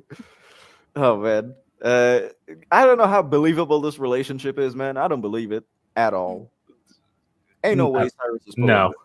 And it was just a weird shift, like just really weird. Yeah, it just out of all the relationships to ship, this is not one I wanted. Give me Shaggy and Rah Digga. Yeah, I would have gone with Shaggy and Rah Digga, man. Actually, do you guys know the actress that does Colina Ortezia? She's the woman from Army of Darkness. The one that Ash kind of falls in love with in the Middle Ages. Cool. Yeah, that's her. Embeth Davids. That's her name. So yeah, she's the one in the green dress that she and Ash have a fling with. That was a fun one. Yeah, I love Army of Darkness, man. And of course, we have the Hammer that's coming back. They're coming for revenge. And Matthew Lillard is like, hey, man, suck my balls. Wait, we forgot something. I never noticed he was doing that. I never noticed he was actually grabbing. I don't understand what happens right after this because doesn't he yell at her? Like she hands him the book. And then he starts yelling at her because there's like a slide missing or something. No, because the incantations weren't in that circle on the back. She had the incantations in her bag. But she hands it to him a second later. He's like, "Oh, you're so useless." But I have it right here. Oh, okay, thank you. And that weird, are you still angry at me? And then they start kissing and just like, what the heck is this? Yeah, there's definitely some There's definitely some weird, like what did you say? It was there's some daddy The issues there. Dom and Daddy little girl kind of weird dynamic. I could fix her. The DDLG, man. Yeah, it's kind of weird. It's weird. I don't know. Cyrus, man, no way you're hitting that, bro. Like, I just can't believe it. At least they could have made it believable. But no. And so yeah, so Maybe the in a hammer, part 2 she would be the angry princess because she's feeling True. wrong and stuff. Yeah, they that could have. would've They been could have good. played on that actually. She dies at the end and becomes the angry princess. They could have played on that. It would have been cool. But yeah, the hammer is finally here, and he attacks Matthew Lillard, who hammer to ease. Yeah, like, hammer. Look, I got a hammer for you right here. It's like, Matt, you are ill-equipped for this fight. I He love he never skipped dick grabbing day. Okay. I like how Monk looks like he's smiling too. She's saying that. Yeah. I mean, I'm not gonna lie. That's my boy. he's got a pretty big handful there. Maybe he is equipped for the situation. Dude, I'm telling you, like, Tony Shalhoub is in the back. Is like, that's my boy. I'm proud of him. Yeah, show him his balls. Go get him, That's my Slugger. boy. Oh man. And so just as he's doing this, man, the Juggernaut gets released. Juggernaut, bitch. This 6'9" hulking dude. And yeah, so what he does is he basically traps Monk behind the glass so that he can sacrifice himself. And Because so he said there's only enough room for one of us back there. Now, might I add, as soon as he moves, though, the glass would just fall over. oh yeah, the glass would definitely fall, man. But I know he's the prop of the like that's holding it up. the movie tries to set it up in a way where even later on when Monk wants to leave the glass, he kind of has to push it hard. So they do try and sell it a bit. They try and sell it a bit. But yeah, and then this is how they kill Matthew Lillard, man. They raise him up and boom. That's it. There it is. Juggernaut, bitch. I could do that all day. Man. Look at this. I'm leaving that. I mean, unfortunately, we're not going to be using this program much longer. I'm going to lose this entire soundboard I built. But dude, yeah, he probably has one of the most unnecessarily gruesome deaths, to be honest. By the way, that's definitely not Matthew Lillard. Oh, you can tell that's not Matthew Lillard. That's probably I don't even know. Double. I think it's just a prop. Yeah, It's just like a mannequin. Isn't he the same height as the actor for the Titan? Like they're gonna need a prop because he's about he's 5 inches shorter. I mean, that's quite a bit smaller. Yeah, man. I mean, he just dies in such a horrible way. Look at Tony Shalhoub looking away. No. I wish I could have done my brand. And there he is, Matthew Lillard. We cut back from weird doll to Matthew Lillard with some thick blood, man. Some thick ketchup-looking blood too. It really does look like ketchup. That's that jelly shit that they've been using for the blood this whole time. That's definitely like that's like cake filling or something. I don't know. Oh yeah, for sure. It was probably delicious. Glucose syrup, isn't that what they use? They use like they usually use it's like glucose or like corn syrup, like high fructose corn syrup. But that's definitely not the corn syrup. Corn syrup's not that thick. It's corn syrup is So that's probably it's thick. You have to heat it up to use it. Yeah, that almost looks like Jello though. It does. It must have been tasty though. It must have been tasty. Isn't that what he does when he was like, "Hey, I want to keep doing this scene because that stuff's delicious." Yeah. Kill me again. And yeah, so this is when we cut back to these two, and their weird DDLG stuff is going on. It's just like, yeah, you're with me now. I don't know, man. Their relationship is fucked up. But it's not even just DDLG. It's kind of like he's the abusive dad too. Yeah, like she's scared of him and always on edge and nervous and everything. It's just a really weird dynamic. She looks really into this right now. Yeah, she's locked in, dude. She's like, oh, yeah. I love F. Murray Abraham. Oh, he's so sexy. He's like, no. He killed Mozart. Yeah, he did. So like, when do you guys think the transition? Do you think she was working with him all along since the beginning, or like? Yeah, no, she does. She mentions that the whole thing that was all set up in the beginning. Yeah, she mentions that she was one of. Yeah. That bitch, man. Come on. Damon deserves to become a ghost and have a revenge story. To be honest, man. Damon, justice for Damon, man. She becomes the angry princess, and he becomes the torn prince. Yeah, That's that'd be cool. that way. Man, you are rewriting this thing. Yeah. Listen, Steve Beck, if you want to come out of retirement, we have some ideas for you. We can cook. We have the idea. It's going to be called Another 13 Ghosts. 13 Ghosts Electric Boogaloo. Yeah. And so at this point, the mechanic at the center properly opens up, and Tony Shalhoub is visited by his wife. Dude really gives a proper performance. I think that he's probably the best actor. Omar Sharif's real name is Dimitri Shalhoub. Oh, they're not related to Tony. All right. That's crazy. I never knew Shalhoub that. sounds like a type of food. It's like, hey, we're gonna order some Shalhoub. Sounds like yogurt, man. Like, let's have. I was thinking more along like the lines of like shawarma or something in that range. Like some sort of meat you sever off of a log that's going incredibly slow around the heating element. It's maybe like an empanada type of thing, man. Yeah, Shalhoub. Yeah. Kind of crazy at this point of the movie because I have it playing on the bottom of my screen. There's like only 20 minutes left here. Oh yeah, it's quick. They really blow through this movie fast. Well, I do like the monk was really giving it his all when it comes to the acting, especially when his wife visits him. It's like, yeah, this is him, giving it his all. How burned is the bottom half? Like how burned? Can we get one in? Maybe. I got the glasses. Like toes still pretty good. I mean, it looks like it's mostly her face and neck. Her arm doesn't look that burnt. Her arm looks okay. Her arm looks okay. How about a nice old fashioned? Do we know how the fire started? No.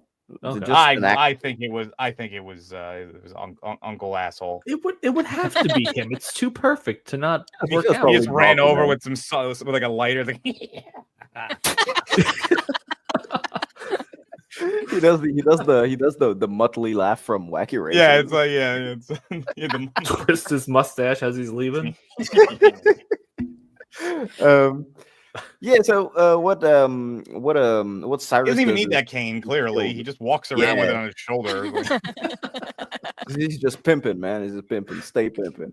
And so what he does is he kills her. He kills Tomb Raider. And probably why? I don't understand why. Like he says, it requires sacrifice, but like, what was the point of killing her? What sacrifice is needed at this point? He's got all the ghosts. He's got the 13th. To show how evil he is. That's the sacrifice. I need you to die to show that I'm a bad guy. What? Look, you don't understand that we have an audience that isn't convinced that I'm the villain yet. We need to show them how evil he is. He's like, yeah, we only have 20 minutes of the movie left. We need to show us how evil he is. But that's probably the worst. Idly whiplash over here. Just this is arguably the worst death. Also, he's destroying the book because he specifically tricks her there by going, go get the book, so she's behind and gets squished.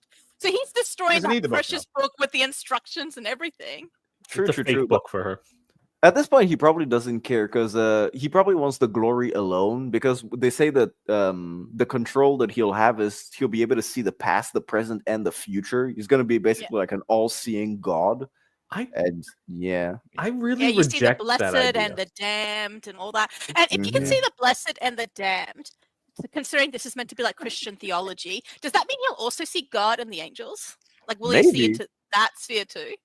Probably, because they do imply that it's a devil's creation. The Basilius's design is a devil's creation. So yeah, I think they do imply that there is a God and Satan, heaven and hell. I mean, as soon as you get spirits involved, pretty much that's essentially confirming like God. Yeah, but you have to confirm kind of like which religion. You remember Benny from The Mummy? He took out every single religious item when the mummy was in front of him. It's like a top 10 scene of all time. We have to do The Mummy. That was one of the first. That was the first one I did with Blue Collar Loser. So we're gonna have to add that to this. It's like maybe it's a Benny situation where it's just like, yeah, fuck it, we have to try everything and see which one works. It's like, yep. But what was but realistically, what was his plan though? So he wants to be able to have this ultimate power, so we can see everything of the future. I guess get rich. Is that all it is? I think because he's going to bet $50 million on a Chiefs. Immortality in there too. Like to have that Probably. kind of information, it probably still has some sort of access to immortality as well. Because the dude was 57 or something, 56 when he died. So I just figured immortality was a part of it. Maybe immortality. I mean, because the only thing that the movie really implies is that he's doing it for money. Because Matthew Lillard, at the beginning, the first scene, he says, "Yeah, I'll pay you extra." He's like, "Yeah, you don't have that kind of money." And then he's like, "Yeah, after tonight, don't worry. You know, I will." Basically, it's like a really extreme version of Back to the Future. Ray's Sports Almanac. He's just like, "I'm going to bet all. I'm going to put all the money on the Cubbies." Yeah, she's gonna pop like a grape, isn't she? Actually, no, man. They don't show her popping at all. This is No, like this is about this as is far the as it last gets. frame of her death. That's I it. was very Well, she surprised we wouldn't didn't pop. see an She would eyeball. just be crushed, and that's what happens. Yeah, they Like could've people made it used to get cool. crushed, and they never popped. They just like die. the eyeball boobies just on popping at the glass. screen. That was That's kinda it. Yeah. So we finally see the kids again. Holy shit! It's probably been like 30 minutes since we've seen them in the Well, runtime. they realized that this kid was a terrible actor, and they had to figure out a way to get him out of most of this movie. It really was. How did they get in there? Did the ghost put them in there? No, Cyrus. So I thought it was like Tomb Raider or Cyrus, because like Tomb Raider was the only one who really seemed to care about the kids, and then got pissed off that they're gonna actually put them in danger.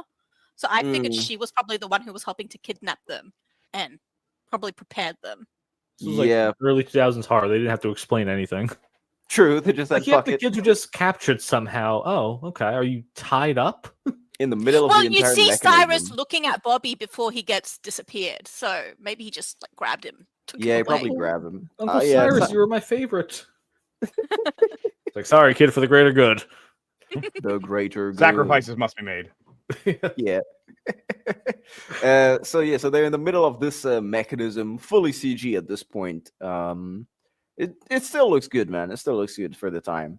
And so they can't escape. The spinning blades are there, and what Tony Shalhoub has to do is he has to kill himself on the blades, and that's the sacrifice of the 13th ghost, which will normally give Cyrus the powers that he wants. Now, but what if he? I'm sorry, but what if he died trying to save them? Does that count as a sacrifice? Well, yeah, that is. I mean, it the should. thing.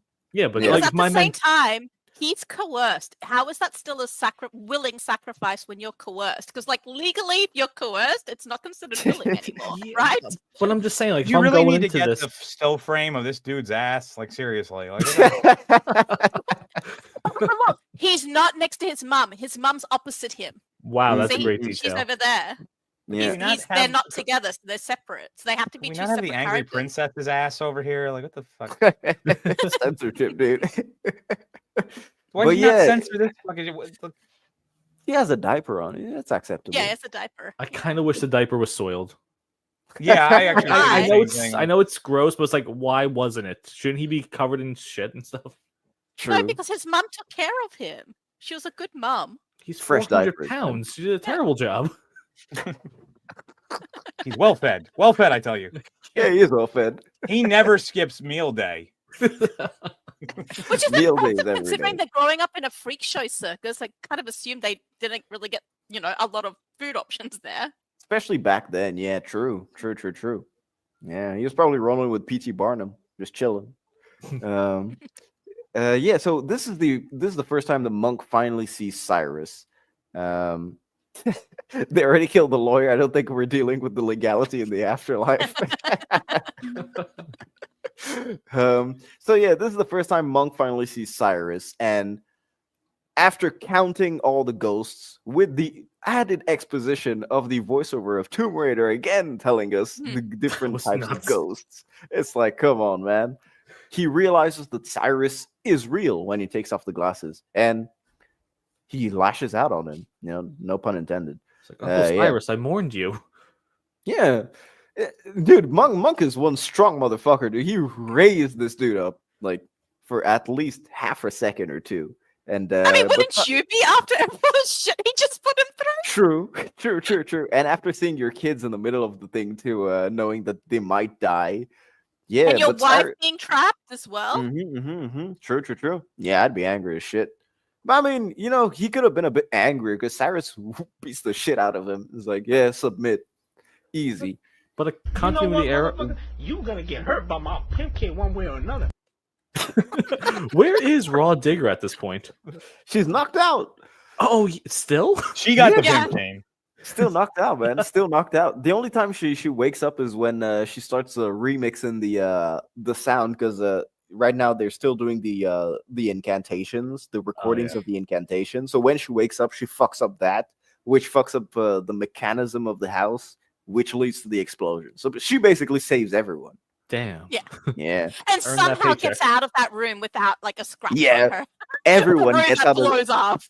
Dude, everyone gets out of the exploded house filled with glass without a scratch. Every single one of them. It's like, all right, this is unbelievable, but I'll accept it.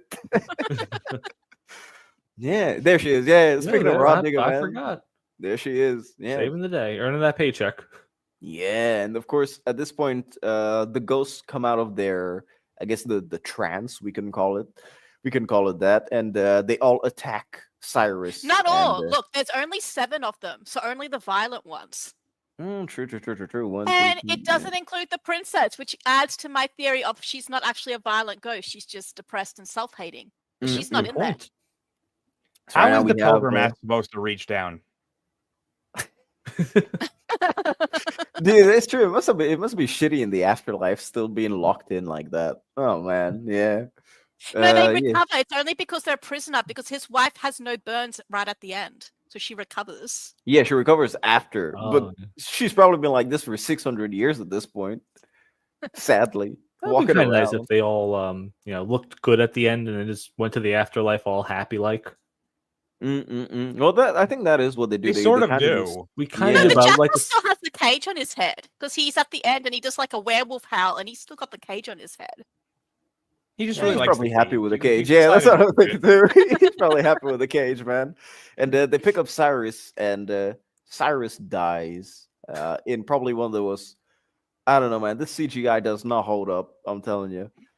The way I that love they the spike his facial body, acting that he had there. No Like- blood, by the way. No blood anywhere. barely any. They have the CG blade blood, dude. That's what they use. The CG blade blood. You can see it just a bit, but yeah. It's kind of a lackluster death for such a villain. very lackluster when you have all the great kills throughout this entire movie. Like they all could have taken their pound of flesh out of him in a way. Yeah, like they that could have was so actually cool. hurt him, but no, Yeah. let's give him a quick instant death. He Mm, trapped mm, us, he imprisoned us, but we're gonna let him go easy. Quick. And the Dude, they princess could in have the given him background. the Day of the Dead death, where they rip the guts out and you see Oh, it. yeah, That that'd would have be been good. cool. Oh, but we get, CGI. I hope this The hammer franchise. starts putting his nail thingies into him. Yeah, that could have actually been decent.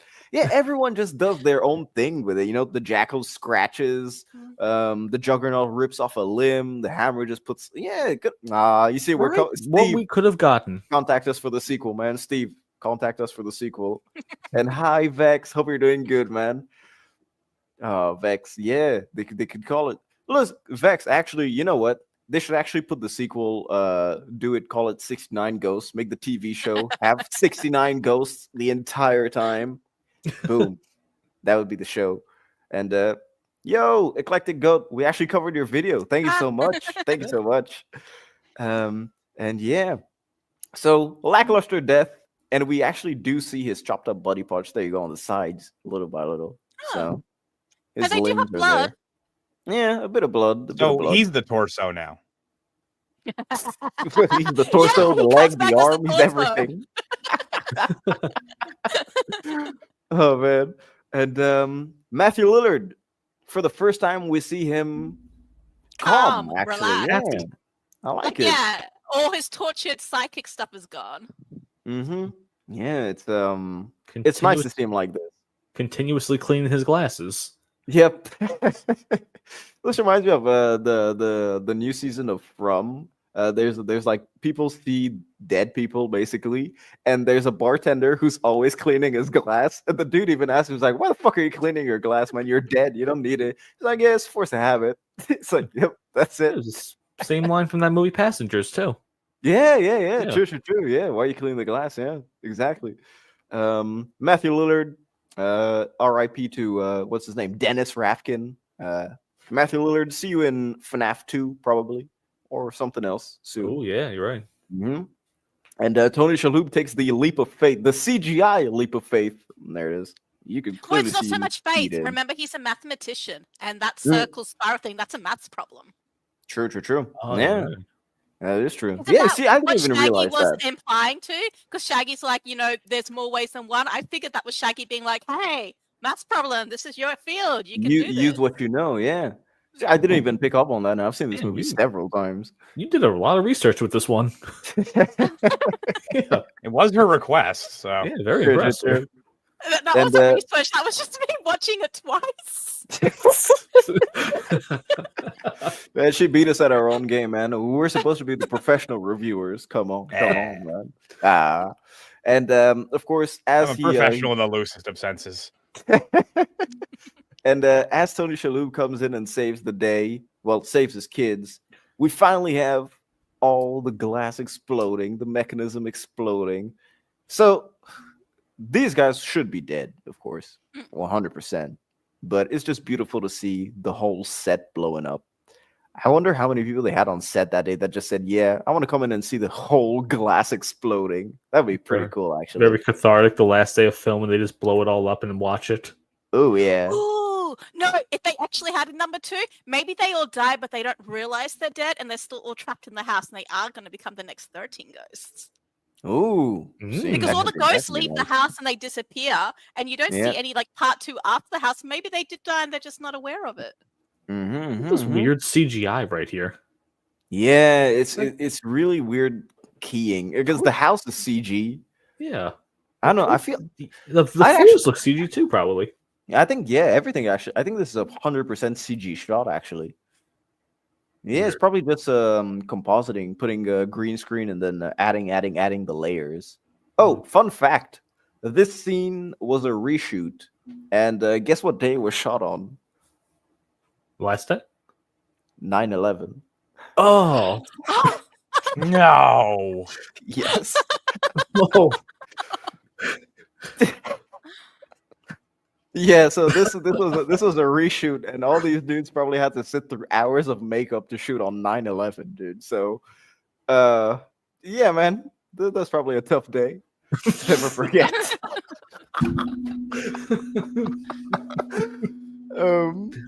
So they do survive. So by some miracle they survive, and the mom comes in and just says, "Yeah, I'm okay," and yep, we finally see the actress. She says, "I love you." Like that's the big thing. That I love you. She's like the burn wards in the afterlife. Really, really solid. Like the grafting is perfect. I love you. Just for future reference, don't bring the kids to a haunted house ever again. Don't accept any invitations from any strange uncles or anything like that. Yeah. It's probably a trap. If you have any more uncles, like, because we don't really want any of that going on. Yeah, so I'm just thinking now, by the way, about this. So while they were filming that scene, there's like a younger version of me over at my middle school, and 9/11 just happened, and they're letting us all go home. So that's because I live not far from there. So yeah, these people are just sitting in Hollywood in their chairs, just getting all the makeup done. Yikes! Like, well, shit, let's film a movie now. Yes, it must have been. Plus 9/11 happened in the morning, dude. These dudes are probably still in makeup. They were like, oh shit. This is. Like, I'm in Australia, and we pretty much lost a day for that because I was at school, and they like brought in TVs. Teachers were just watching that. Students are just chatting because your kids. You didn't really care after the first. Wow. But yeah, we were at school, and the whole day was wasted because it was just a 9/11 teachers on there, and this is Australia. Like you wouldn't expect it to, be that of a big thing. But yeah, it actually had a pretty decent impact here. At one point in my school, we even had like a drill for terrorist attacks or something. It was really stupid. I just remember I was in a classroom. It was 75% glass windows, and our drill, in case someone happened to come through with a gun, again, Australia, not big on gun crime, was to hide under the tables in a room that's 75% glass. And I was a kid, and I'm just like, it's easier. Like, wouldn't you just aim through the glass and just shoot everyone trapped on the tables? The old fish in a barrel method. I love it. My school's method was just like, this is stupid. If there was a person with a gun, I'm running where the lockers are because that's a maze. My school's drill was just turn the lights off and pretend you're not there. It's like, but it's the middle of the day. Does he not know we're in class? Dude, he probably just knocks on the door, like no reply. All right, fucking maybe school's out. Who knows? Maybe they're on vacation. Yeah. I would say like what is the that we came up with a better procedure, but we haven't. So still happens. So yeah. Yeah. Oh, that's actually probably the reason. I'll never honestly. I mean, I don't want to harp on it too much, but I'll never forget. Obviously, like I joked to never forget, but like I was, I grew up not far from Manhattan, and you could look out. You can look out my like right by my house. You can look out the window and right over the water, and you could see the smoke coming off of there. And I was a 9/11. Yeah, it was a in this area, like I mean, if it affected all the way out to Australia, imagine what it was like being within 20 miles of it. Shit, my dad was in the building right next to it when it happened. Yeah, I had several family members that were in the buildings, but yeah, that's crazy that was the day that they just happened to be doing that on. Yeah, well, that's actually considering that this came out in October and this was filmed in 9/11, so they didn't have a ton of time to make the CGI shot, which is probably why the CGI actually looks bad. Shit, yeah, that's actually probably why the shot looks bad. That would explain it. And of course, they hug out in the end, and we get a nice little cut to credits clip with Rah Digga. Let me play it. Ghosts come out. Did they just release all these violent ghosts into the world? Well, yeah, they went back into the world. The Juggernaut probably went back to his graveyard to kill more people. His not his graveyard. His junkyard. His junkyard. Yeah, sorry. Junkyard. Yeah, his junkyard. Yeah. Like village or whatever's near them. Like suddenly all these murderous ghosts are just wandering through.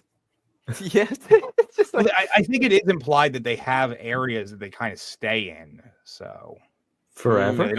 So yeah, I mean they had to figure out a way to trap them. If they were just able to leave and go wherever they want, they'd never be able to track them down. Probably, I know. Maybe ghosts don't have a proper sense of time. So to them, it wouldn't feel like 500 years. It would feel like maybe 10, 15 minutes that they've been in this place. Something like that could work. Yeah. Now, so these guys survive. They hug it out. The mom says, "I love you," and disappears. Same with the other ghosts. She's like, "Hey, I look good again. I'm gonna go. I'm gonna leave." And the only person we have left to check up on is Rah Digga, man. I'm on the first fucking plane back to North. I'm sorry, family, Kathy, Bobby, Uncle, Ghost. I am sick of this nanny shit. I've had it. This was not in the job description. I quit.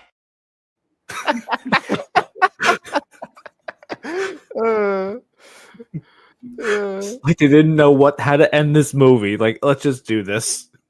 Yeah, dude. Just have that was actually a real reaction. That was because that's where she's really from, is Newark. So she doesn't know that this is a movie. She thinks this is real. I forgot to tell her to leave the building when they blow it up. Like shit. And that, ladies and gentlemen, was 13 Ghosts. And here's the behind the scenes with all the ghosts there. Who's the guy in the wheelchair? The torso? Yeah, it is the torso. Yeah, because he doesn't have legs. Ashton Kutcher. It's true. It does look like Ashton Kutcher. Yeah, he does look like Ashton Kutcher. They must have like chromed out his head, like chroma keyed his head out because. Yeah, well, that would have been. I mean, that's actually really impressive. The fact that the dire mother, the dire mother is the same height as the kid. The kid. That's yeah. They're almost identical in height. I mean, she maybe has him by like a half an inch. These are all the ghosts, man. All 13 of them. And then you just have the Juggernaut, dude, 6'9". That means that the Great Child probably is like 6'7" or something. Yeah, like that. he's huge too. Man, yeah, what a great group photo. I would have liked if it was a head-on shot of them. Yeah, it's kind of weird. It's kind of all turned. Yeah. Yeah. I mean, I think the torso is really happy that it was a head-on shot because it would have been really annoying. But yeah, that was 13 Ghosts. What a wild ride that was. Oh yeah, it was. I just hope that I hope that they revive the franchise. I hope that they really properly revive the franchise. There's so much potential with it. Mm. That's the thing. There's so much potential to make it as an anthology. Really, really a ton of potential. But man, I don't know if they're ever gonna do it, since the TV show has been stuck in development hell. Has lost a ton of writers and directors, again some. Steve, just come out of retirement, man. Just come out of retirement. Do the TV show. All right, do the TV show, and then maybe they can give you a Ghost Ship sequel at the same time. You'd be happy. But yeah, Ghost Spaceship. Yeah, Ghost Spaceship. I wouldn't be surprised. As you said that, it's like they probably do that. Yeah, let's convince him with the TV show, and then he'd be like, "Hey, if you Ghosts want on to a plane." Get Samuel Jackson. Enough is enough. I have had it. These ghosts on his motherfucking spaceship. Don't give Hollywood ideas. Dude, let him have a Jason crossover, man. Jason X crossover in space. Boom. Tired of this motherfucking mama's boy on his motherfucking space station. But yeah, what do you? Any last thoughts on the movie? I guess World War Joe. What about just any last thoughts that you want to add? I was watching this last night in preparation for this. I was watching my wife. We were laughing and goofing along with it. I have so much of a deeper appreciation for it doing this with you guys, because we're still framing it, and you guys come in with all your little facts about it. This really was a diamond in the rough movie that it deserved to make money, and we should have gotten something else from it. Just like the keys alone, like when that shot of the key and everything like that, the amount of work that went into just that. I don't know, you don't see a lot of dedication and hard work done into a lot of things today. They mostly just phone it in. Yeah, even the designs, like the entire set design, just itself, fantastic. The fact that they built that entire building just to blow it up is just amazing. Yeah, look how detailed. That's like a 2-second shot in the movie. Yeah. Yeah. That's actually a lot of the shots in the movie are just 2 seconds long, pretty much. And they add so much detail for even the ghosts. You don't see them so much, but there's so much detail on them. It's really, really good. I gotta admit, I did not realize the Pilgrim was in one of those like stockade things until we did the pause for it. I thought it was just a character in a pill. I didn't even notice what she was. Yeah, man. I feel like, I don't know. It's a shame that this flopped. It really is a shame, man. Yeah, I'm bummed. Did a lot of with the stocks? I always thought it was just an embarrassment thing. Did they actually kill people in them? I don't think so. Wasn't it like more temporary? In theory, if they just left you there, you would die of exposure and probably thirst, and like if they just left, and that's what it said, that they just left her there. So, oh no, Pilgrim, I'm stuck. But yeah, what about you, Avalon? Any last thoughts on the movie? I mean, other than it feels a little bit mean to just release all the ghost on the next town, village, whatever it is. That's villages in America? I'm actually not sure. Suburb, whatever. By the way, you can totally get a replica of this key for pretty cheap. By the way, no way. You can get a replica of the key. Yeah, you can get a replica of the key for anywhere from like $12 to $25, depending on how detailed you want it. That's awesome. I mean, it doesn't look like it'll be that hard to make, especially with 3D printing. Oh yeah, I could do that then. Oh yeah, that could actually be pretty cool, man. I'd actually buy a replica of the book. That'd be pretty cool. The book should be a thing. I feel like the book would be more expensive, especially if someone's redrawing it. Oh yeah, but it just looks like the amount of detail that went into it, and the story, and just the astrology up. Like I would imagine the astrology was probably on point with that. They didn't just put random stars there. So someone went through that and figured it out. Yep. I wonder if it's connected to the actual astrology of the regular zodiac. I hope so. It might be. Probably. Well, seeing the amount of detail that they actually put in this, they might actually have done it. But we did Avalon, you were giving your final thoughts, and I kind of just Honestly, hijacked it for the key discussion. I feel like if they did a TV show that was kind of along the... Do you guys remember Supernatural? Yes. Like the first season, which was more Monster of the Week. Like if they had something like a psychic and they're doing Monster of the Week for the different tropes of the ghost, I feel like that would have been a great show. I would totally be watching that. Yeah, I think that would be really good. Like basically Matthew Lillard's character kind of just trying to capture them, but they would have to change the motivation for why they were capturing them or dealing with them. You don't even need to capture them because they're all dealing with shit, right? It could be like a redemption arc almost. Help them deal with their shit so they can move on or something. That could be a show, yeah. Absolutely. Yeah. How about you, Uninspired? Let me just read this from Eclectic Goat. Can't get main characters to have constant motivation in most movies, TV now, and they wrote detailed backgrounds for characters that they knew it wouldn't even matter. So cool. Yeah, it's like, oh, they literally did all of this just for a special, on the DVD set. That was it.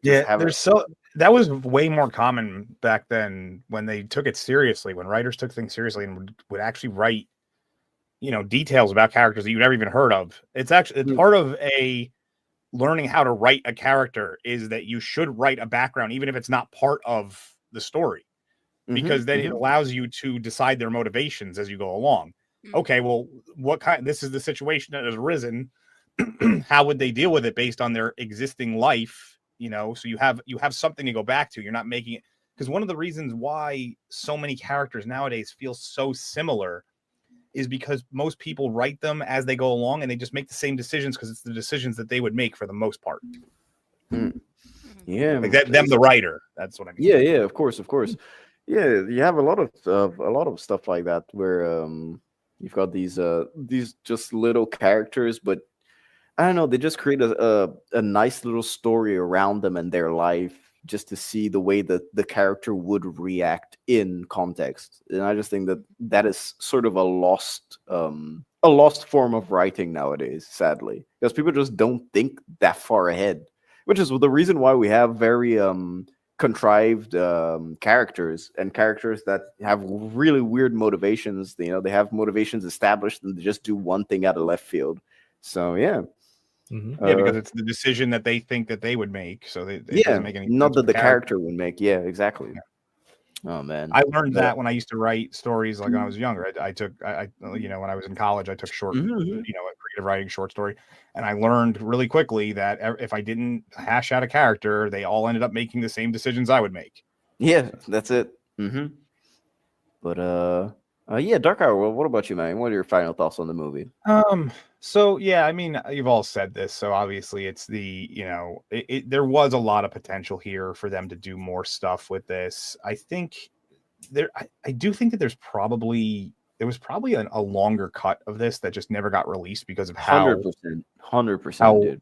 It didn't make any money. So what would be the point of putting together a director's cut or whatever you want to call it? But there's definitely, you even pointed out some of them, some inconsistencies in where bodies are in certain scenes and stuff. So like there's probably like a 2-hour cut of this movie that is significantly more detailed, which is impressive considering the fact they packed so many little details into the movie. Yep. But it is one when I rewatched it, I was pleasantly surprised. It still held up pretty well. I mean, some of the CG is a little off, but it's still enjoyable. It's quick. You don't even if it's not the best of movies, you're not gonna. It's not a long commitment. You watch it. It's which is an hour and a half, and the pacing is honestly, really, I really like good. it. Yeah, because the pacing's good. So many long movies now, they just drag unnecessarily, and you lose interest. You start scrolling on your phone or whatever. You don't do that with this movie. Yeah, it's just the pacing is really, really well done. And it was a little outside of what we normally do for the channel too. So it was like, normally we do when we do horror movies, it's like they're different than this one. This is more of a this is more a nice fun horror movie. Yeah, this is definitely a it's in the same I mean, it makes sense that it's in the same vein as Ghost Ship. It's directed and written by the same guy. Yeah. But there was that early 2000s horror. It was kind of before Paranormal Activity became a thing, and that whole side of things got really oversaturated. It was still when they were kind of going with these wacky concepts for horror movies that were actually giving budget to these wacky concepts, man. Mm-hmm. Yeah, you don't even see this anymore. Horror movies nowadays are just on average 5-6 mil. That's it. Yeah. 7. Well, and they try to overuse the shit out of the tropes, the found footage, to keep the budget down, and it's becoming I don't think that a lot of these. I think it's partially because a lot of these movies wouldn't make money now. You know, horror movies don't make a lot of money for the most part in theaters and stuff. So. Well, horror movies make a lot of money in comparison to their budget, but if you gave them like a 40 million budget like this one, it would definitely flop 100%. Well, yeah, when I say don't make a lot of money, I mean like they don't make $1 billion total amount. Yeah, like, yeah. I mean, The Substance is doing really well. Doesn't that count as horror? Yeah, but I mean, the thing body is that horror, but the thing is that that's On why average. horror movies are budgeted now to be about 5, let's say maximum. Okay, let's say with marketing included, maximum that a horror movie costs nowadays on average would be about 15 to 16 million, and they always make back 70 to 80 million. So Which they is enough are to cover very, it. very profitable.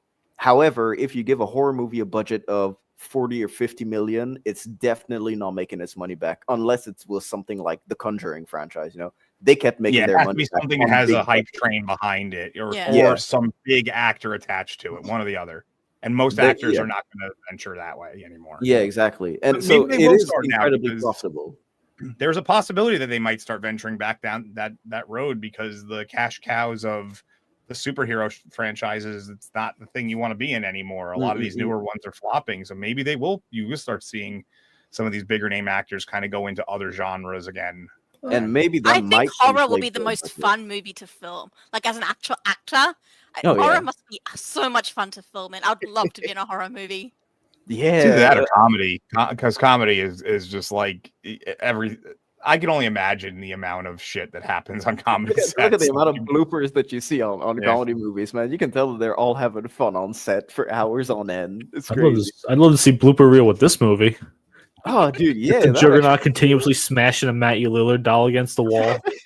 Prosthetics randomly falling off, especially the hammer. Like those things must have been falling off throughout the whole shoot. The torso can't see, so we just walking into walls continuously. You know the Juggernaut, the Juggernaut, like the Juggernaut prosthetic, the dude that was in charge of all the makeup and stuff, he actually saved the prosthetic and remade it properly and gave it as a gift to the Juggernaut actor. Oh, that's So, nice. yeah. Cool. Yeah, man. So like he remade the proper suit and everything. He put it on a little model head and he gave it to him as a gift after shooting, which is pretty cool. I would love to own the Juggernaut head, man. The real one that they used too. That would have been awesome. Oh, but yeah. Final thoughts for me. I think that the movie is really fun, man. It's just a great time. I lock it into the same category as sort of Van Helsing. It's those early 2000s, very enjoyable, big budget flicks that deserve to be a bit more recognized. And yeah, you can never go wrong with Matthew Lillard. Never. That's the moral of the story. You can never go wrong with Matthew Lillard. But I guess this is the segment of the show where it's time to plug your shit, ladies and gentlemen. All right. So you have to let the people know what you're doing, what you're gonna do, or what you've already done, and where they can find you. World War Joe, since this is your first time on the channel, I'll let you go first. Let the people know, any recent videos or any upcoming videos. Well, I'm actually booked up into the 12th. I have a video coming out every day. I'm sorry, every other day. Right, tomorrow's video is about the Ready or Not sequel, which was a really great horror movie. But I don't think that it needed a sequel, especially with the main actress in it. Definitely doesn't. Yeah, I think that was a fantastic movie though. But it seems like Hollywood just trying to jump on the sequel train, because I think actually the top 10 grossing movies this year are all sequels. Yep. And I think that's a really dangerous route to go down. But I am trying to go into more long, deep dives, like 2.5 hours. Like I just did my Gladiator one that was 2.5 hours. But I'm just kind of trying to figure out what exactly is working the best on my channel going forward. Oh, yeah, dude. Yeah. And of course, we'd love to have you on. You're a great guest, dude. Oh, absolutely. I had a blast here. You'll find what works, and then what'll happen is it'll change. The next week, everything changes. Yeah. But yeah, those of you in the chat, if you haven't checked him out, check out World War Joe. We have Eraserhead that just plugged him right here. So yeah, do check it out. What about you, Avalon? I have a regular job now, so I don't really do that much more besides that. But Hey, I do I'm with technically you. I'm have a with you. YouTube channel. I'm really, really bad at getting around to editing. I can totally do a Nikado thingamajiggy with 2 years worth of content because I'm that bad at actually getting around to editing. But yeah, yeah, I'm with you. Ever since I started working like a regular job, I barely have time for YouTube. I just prep 2 hoes. I try and do videos, and then life stuff always gets in the way when I'm doing videos. And it's like, even the last time we had to cancel 2 hoes because I had some life stuff in the way. It's like, oh man. But yeah, Happens. yeah, I'm it getting happens. better at these reschedules, so to say. These. Yeah, I'm so glad that you guys could both reschedule for this one. It was Sometimes an it just absolute doesn't work out, pleasure. unfortunately. A genuine pleasure to have you guys on. What about you, Dark Hour? Yeah, it's my channel. You go next. No, come on. You go ahead. You go ahead. So obviously, I'm every Monday. You can find me on BSUP. That's that's been my thing. We got Pulse Shadow, Robot Head are going to be on the next one. 2 first timers on that show. Just showing off my awesome guest book. It's the first time the Paul Shadow's on BSUP. Mm-hmm. Oh, all right, and cool. I had to go through some weird hoops to get to him because he got banned from Twitter. So that was I had to do some back channeling to get to him. But the how do you even get banned from Twitter these days? Like I see some protest shit on there that you gotta look at what Paul Shadow used to do on Twitter to understand. Like, he used to dress up like Hitler and stuff.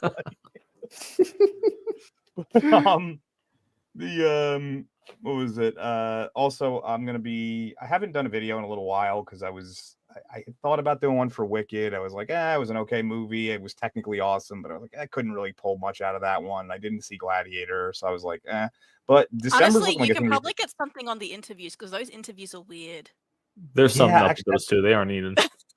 Yeah, they're very weird people. And they if you look at pictures of them before they started filming and after, like the interviews after, you're like, these don't even look like the same fucking people. Like, what is going on here? They look like they went through a term as president. They look older. They're skinny. There's your show. It's not the Wicked movie. It's the before and after weirdness of whatever Wicked did to them. But I also have what is it? Skeleton Crew coming out pretty soon. So I'm going to be covering that. I'm really excited for Sonic 3. What is Skeleton Crew? Skeleton Crew is the next Star Wars show. Oh, so okay. I believe in that. It's like Goonies in space. It looks. Yeah, I don't believe in it. I don't believe in it at all. Its problem is it's Disney Star Wars, but I'm saying it doesn't look like it's going to destroy the lore or crap on legacy characters. It's going to be its own thing on the other side of the universe. No, I'm just kind of in a holding pattern for the rest of this year, and then next year I'm going to hit the ground really hard, especially with like Iron Heart and stuff. But for now, that's what I got, and a couple of movies are coming out. But that's about it. Uninspired. Have you finished the Old Boy video yet? Because people have been asking about that. It's been a year. I don't know. It's weird. My YouTube has just gotten a huge bump all of a sudden since yesterday for some reason. I don't know which video has been hit the algorithm running, but I keep getting notifications of comments, and my subs have been rising. Like I've gotten 25 subs in the past day. So I lost 100 because of all the restreams. People got mad at me. We'll get them back. I've never unfollowed anyone on YouTube. So what ends up happening is they also purge your account, and the more subscribers you have, the more get purged every time. It's basically like people who are sub to you but don't really watch a ton of your videos. YouTube kind of just purges them because they sort of think that they're bots sometimes. Yeah. So that's what it does automatically. But yeah, even for people every single time I release a video. Sure, or Martin, yeah. This is fantastic. Eraserhead, yeah. Well, I just subbed to both of your guys' channels, so I'm looking forward to seeing future things from you guys. No, thank you, man. Thank you. So you weren't subbed to my channel? You got to go check out my. I meant Avalon and Uninspired. Oh, I was gonna say you got to go check out my acolyte stuff if you weren't. Well, technically I've got 2. So the last one is just a vlog one, and the first one where I actually did more videos that are older, I don't post anything on that anymore. I don't even remember the password. Oh. Well, you still have subs. There you go. You're still getting new subs. Yeah, so as I said before, I think it was last week, I said that I was doing Black Friday this week, so I was completely AFK, like not online at all, except for today. I was so tired, I slept before the stream, which I never do. So I'm gonna go sleep after the stream as well, and I'm gonna start reworking the Monster House video on Monday. So my timeline of release is Monster House first, then the Time Crimes video, and if in between that, I think the Nosferatu is really worth a review, then I'll review that. Wait, like the original Nosferatu? No, the the new one, the new one that's coming out. Oh. Yeah, I'm going to that Christmas Day. Oh yeah, same dude, same. That just screams Christmas Day, you know. Yeah. I had no idea they're making a new one. Oh, Sorry. it's gonna be fantastic. It's Robert Eggers. Robert Eggers that did The Witch, not Hereditary. Oh man, why is it The Lighthouse? There it is. No, the one with Robert Pattinson. So yeah, I'm really hyped for that. Yeah, I hope. So I have to do this because Uninspired did a Black Friday, so I have to try to recreate. Pretend there's a rope around my neck. I have to be like first time. I am a veteran of Black Friday. I served at least 6 tours in Black Friday. It was dude, man, I'm good men. It was some good men in Black Friday. In America, is Black Friday only the Friday, or do they go through? No. Black Friday started a month ago. Yeah. Oh, really? It's evolved a lot. It's like a week long and everything. November now. It's like, man, because us it's just 2 days. Us it was the Friday and the Saturday. So no, and there's Cyber Monday because a lot of Cyber deals Monday, are yeah. B Friday and CM. That's the code. If you want a deal, just do BFCM because that's like everyone's. Yeah, for Cyber Monday, yeah. So yeah, I'm basically tired of, I'm tired, boss. that's the quote that I'm gonna use. I'm tired, boss. So yeah, so my timeline of release is gonna be Monster House and then Time Crimes. I really want to do both of those videos. Time Crimes is the 2007 Spanish movie, which I consider one of the greatest time travel movies of all time. It's really good. So yeah, those two are my main things, and then maybe Nosferatu. Melvin, you think Nosferatu is gonna stink? We'll see, man. We'll see. I'll let you know on Christmas Day. I'll send you a message.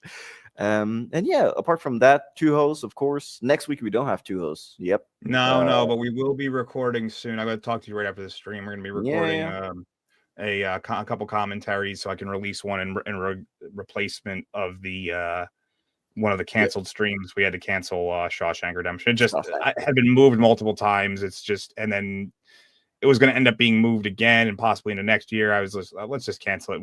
We'll circle back to it eventually. Yeah. So yeah, apart from that, that's yeah, you're clipping me for the green mile. I'm sorry, boss. I'm tired. But yeah, just want to say massive thank you to everyone in the chat for sticking around. It was a really fun stream today. Thank you. These ones get a little bit more. These ones get a little bit more crazy because we just try to have, we try to have fun, man. Yeah, massive thank you guys to everyone in the chat. Thank you to both of you on our panel and Dark Hour, of course. I'll take care of it. It's funny because now that we're getting rid of this, now they finally added the ability to put the outro button. Yeah, but I have a pride. I have to do it myself. So let's see if I still got this. All right, see you, everyone.